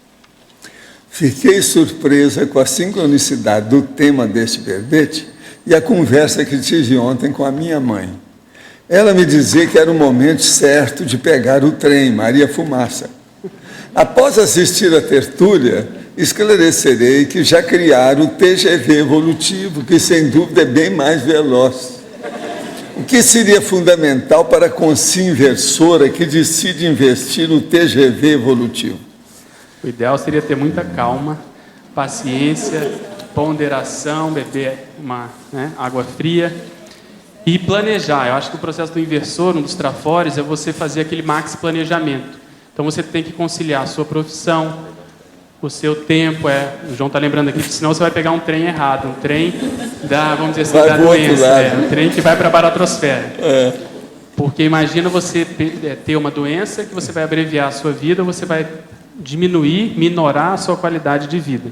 Então, os inversores, como a gente comentou antes, tem que ir com muita parcimônia no TGV. Acho que tem que comprar assim um ticket do TGV para daqui a um ano, algumas décadas para frente, lá para frente. Agora seria bom você falar onde é que você nasceu, que não tem nada a ver com Minas Gerais. Eu nasci em Brasília, não tem nada a ver com... Pois é, então não tem nada a ver com trem bom. Tem nada a ver com esse trem bom. Né? Agora aqui. Outro dia, após fazer EV e iniciar a técnica projetiva do relaxamento do soma, me veio à mente a imagem de ovo de Páscoa. Esse ovo tinha a cor branca com listas vermelha e azul petróleo. Essa imagem surgiu de maneira repentina e rápida por milésimos de segundos. E junto com essa imagem veio a mensagem: que você tiver na mente, virá à tona. Esta imagem pode ser uma mensagem pictográfica do amparador, senão, o que poderia ser? Olha, pode ser, né? O processo é isso, anota isso aí, vamos ver o que se passa com o tempo, para ver o que pode clarear. Né? Agora, há uma coisa engraçada, esse negócio de falar azul petróleo. Por que azul petróleo? Tem uma cor, né? Azul petróleo. Agora, isso é tipo de mulher, né? Mulher é que classifica as coisas assim. Detalhismo da moda. Ela é mulher, né? Pode ser que seja isso aí, então é preciso ver. Agora, aí no caso é o caso. Anota isso tudo e vê com o tempo se é um amparador ou se é também uma amparadora, sei lá. Né? Por causa do processo da tendência genérica do assunto, das abordagens. Gente, nós ainda temos ainda 7 minutos. E o professor Pedro está entregue a vocês. Pode falar. Eu estou vendo que a nossa Regina Camila está ali. Ela saiu bem ontem da história, então ela está ilesa lá, está inteiraça, para falar. É isso? A turma lá, tem 3 ali, da Reconsciência. Quer dizer que o Carlos está indo em frente. Agora, o que você achou da minha intervenção lá? Foi braba, não foi? O que você acha, Regina? Foi um negócio brabo aquilo de eu perguntar. Técnica para técnica e classificação dos contos. Foi uma noite muito especial, né? E que a gente tem muito trabalho pela frente. Agora, você é uma das pessoas que mais merecia aquela noite ali. Sem dúvida, porque tudo nasceu do seu esforço. Esforço, assistência, teimosia, briga, discussão, debate. Senão não teria chegado. Canja de galinha, boas noites de sono, muito trabalho. Agora, foi uma noite realmente para nós muito especial, para todos nós, né? Como a gente falou ontem, foi um momento síntese. As nossas visitas extrafísicas também de muita assistência, serenidade, né? E peso. Agora, lá no campo, né, de ontem, a gente tem algumas tarefas aí para frente, né, professor Valdo? O senhor apontou coisas assim muito profundas, né? E essa equipe multidimensional, intrafísica e extrafísica, a gente anotou tudo que o senhor falou ontem e só amplia o trabalho. Pois é. Vamos ver agora a parte prática, objetiva, né, do resultado. Isso aí é muito importante. E aí começar todas essas publicações, né? Vai ser muito bom. E cada vez mais aprofundando nosso banco de dados. E outra coisa, a turma que apareceu para você, eu não acho que foi você que escolheu. Os amparadores mandaram os personagens lá para ela, né? A gente fala o trabalho. É gente boa, tudo escolhida, alto nível. O nível de vocês, mental somaticamente, é dos mais elevados nosso aí. A gente sempre comenta o trabalho que a gente deu para os amparadores, para a gente estar no mesmo lugar, né, do planeta, aqui em Foz do Iguaçu. Todos nós, o esforço de chegarmos aqui, né, mudar toda a nossa vida para cá. Agora, eu acho que com o tempo vocês vão ter que fazer muita interação com essa, vamos dizer, essa instituição que o Mário está fundando. Nosso vizinho de sala. Pois é, vocês vão ter que se mexer muito aí junto. Nós temos 2 vizinhos, a Sinvex, que aliás está aqui, né? E a Nova IC, né? A IC dele vai mexer muito com vocês também, porque há muita conotação na história. Agora, vocês, em tese, e pela assim, a razão social do processo, são aqueles que têm mais responsabilidade mental somática nos assuntos. É muita responsabilidade mental somática que estou falando. Matéria de critério, holomaturidade, hiperacuidade, você não acha? Método, né, que eles falaram. Método, a metodologia, a investigação, a pesquisologia, tudo isso, muito sério. Agora, professor Valdo, a gente agradece a todos, né? Ontem estava um frio, as consciências intrafísicas e extrafísicas conseguiram chegar, e a gente aproveita aqui um momento para agradecer a CCCI como um todo, a sua presença ontem, né? Porque que dia frio. Agora, o que eu vejo é o seguinte, a sua turma é a turma mais corajosa da CCCI. Tá certo? Pensem nisso. É a mais corajosa. É a que enfrenta altos desafios. Matéria mental somática. Pensem nisso. Pedro. Tem razão. Tem lógica isso que eu estou falando. Pondera bem. Pedro. De modo que vamos enfrentar. Muito obrigada, viu, professor Valdo? Aqui na letra B. Poderia falar efeitologia ou efeito halo holocármico das atividades diárias do TGV evolutivo? A ideia, eu vou te pedir para olhar na crescendologia, que vai sintetizar essa condição. Na terceira linha, desculpa, o crescendo TGV evolutivo, colheita intermissiva e autorrevezamento. Então, isso para mim é a síntese desse verbete mais importante. Então, o efeito halo holocármico é justamente isso, é você hoje começar um trabalho que ele vai render frutos não só na próxima vida, mas também no período intermissivo.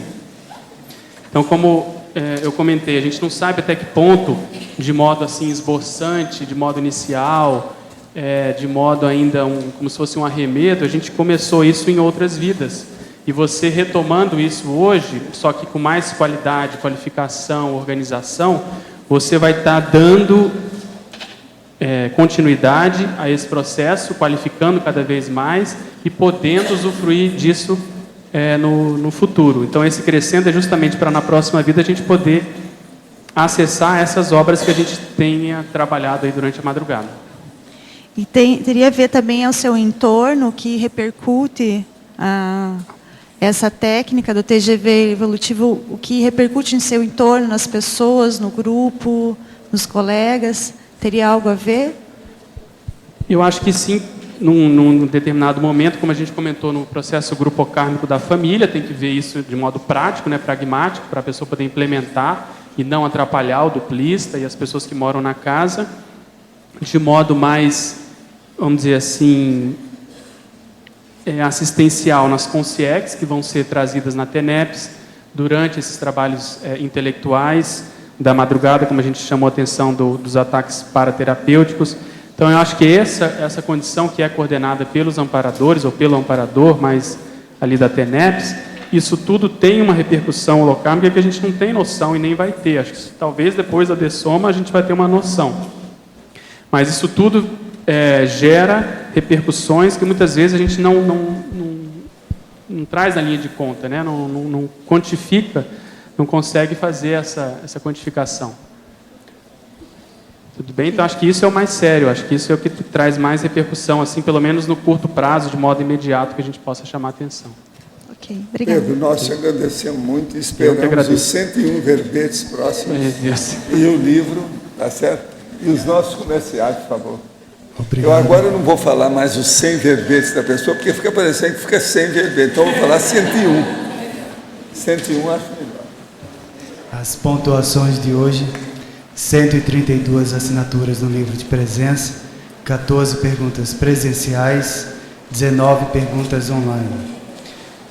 Hoje teremos os recados do João Paulo sobre o curso com Sincobaia, Reaprendência, a Neida, a Juliana e a Priscila sobre o ciclograma, a Vivian e o Adélio sobre o evento de empreendedorismo e a Kátia sobre a atividade da IAC. Antes, com vocês, teremos o sorteio dos amigos da enciclopédia.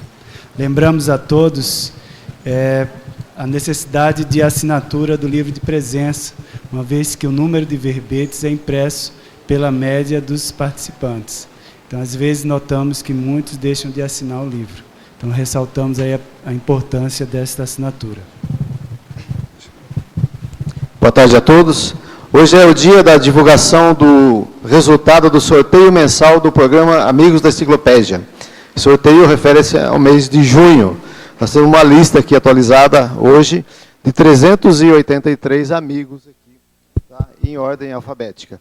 Então, já fizemos sorteio há pouco aqui nos bastidores, sobre a supervisão lá da Vasiliki, do pessoal lá, e já vamos divulgar aqui então. Então, são 3 prêmios aqui do mês de junho. O primeiro é um livro Onde a Religião Termina. O ganhador foi Francisco Monar Neto, de São Paulo. Então, Francisco Monar Neto ganhou o livro. O segundo prêmio é um curso Cobaia, oferecido pela Côncius. Quem ganhou foi Mariano Carneiro de Souza, de Jundiaí, São Paulo. Mariano Carneiro de Souza ganhou o curso Cobaia. E o terceiro prêmio é uma vaga no Congresso Internacional dos Intermissivistas, que ocorre aqui em Foz, 22, 23 e 24 de julho. Quem ganhou foi Flávio Ney Carneiro Amado, de Porto Alegre. Então, Flávio Amado, de Porto Alegre, ganhou uma vaga no Congresso Internacional dos Intermissivistas. E nós também tivemos um sorteio especial para aqueles amigos que renovaram ou fizeram a sua adesão no mês de junho. Foram 39 pessoas. E o número sorteado foi o número 15, que é o IPC São Paulo. É uma cota que o IPC São Paulo tem dos amigos. Então, também vai ganhar uma vaga no primeiro congresso dos intermissivistas. E aí São Paulo vai decidir como vai distribuir, então, essa vaga entre os participantes. Obrigada. Tarde, eu venho falar sobre o curso Consim-Cobaia do Conscienciograma, promovido pela Conscius e acontece aqui no CEEC todos os meses.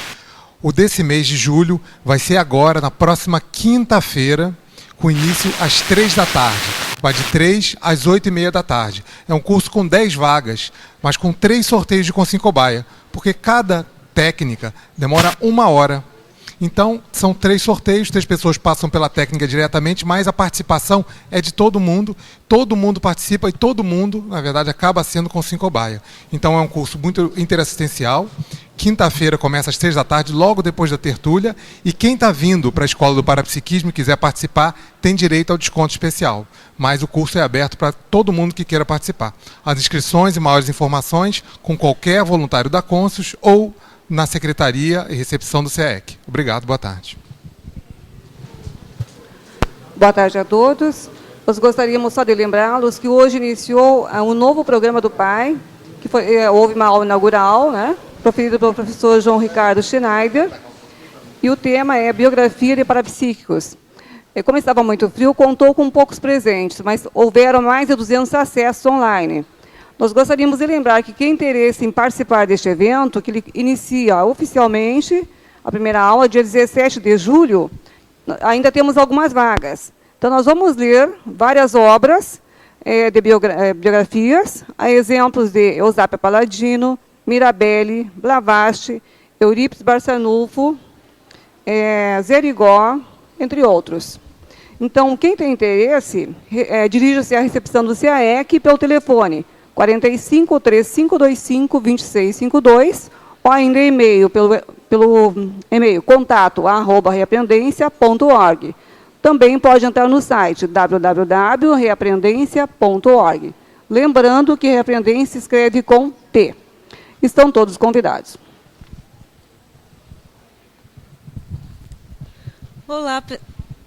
Olá, pessoal, boa tarde.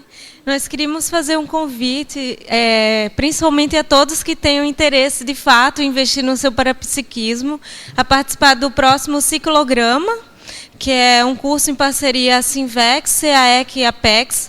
O curso foi criado pelo professor Pedro Fernandes, baseado no verbete 5 ciclos. E tem a participação de 4 EPICONs e 3 professores. Está funcionando? Tá. Os 5 ciclos são, então, curso intermissivo, TENEPS, epicentrismo consciencial, desperticidade e complexos.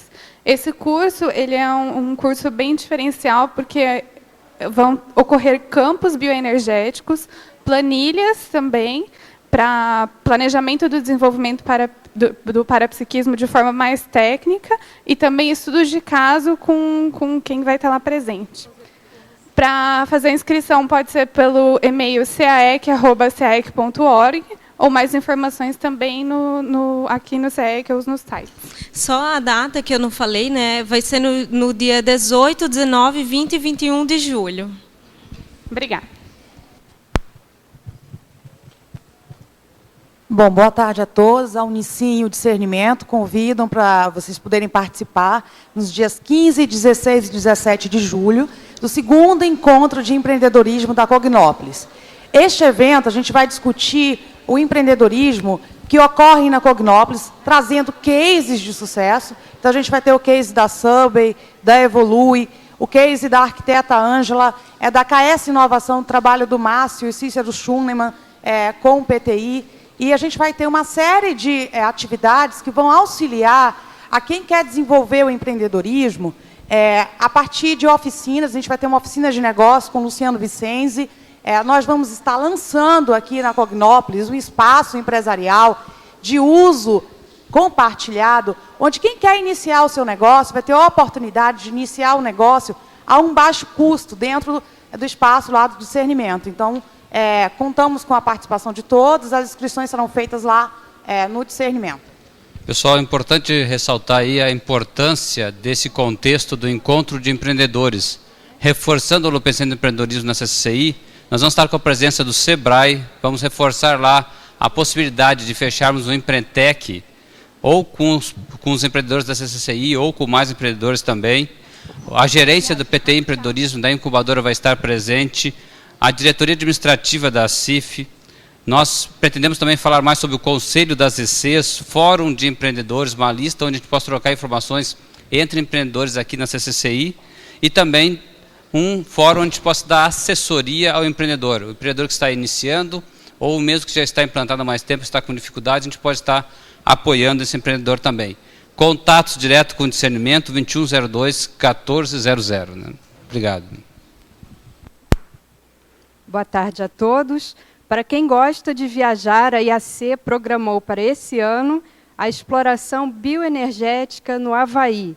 Serão 9 dias, de 24 de setembro a 2 de outubro, e os instrutores serão os professores Wagner Alegrete, Nancy Trivelato e Luiz Mineiro.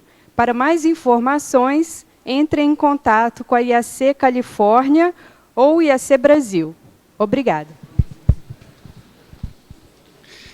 E para amanhã teremos o verbete inversor intelectual.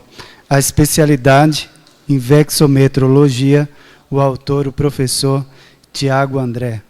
Obrigado pela presença de todos e até amanhã.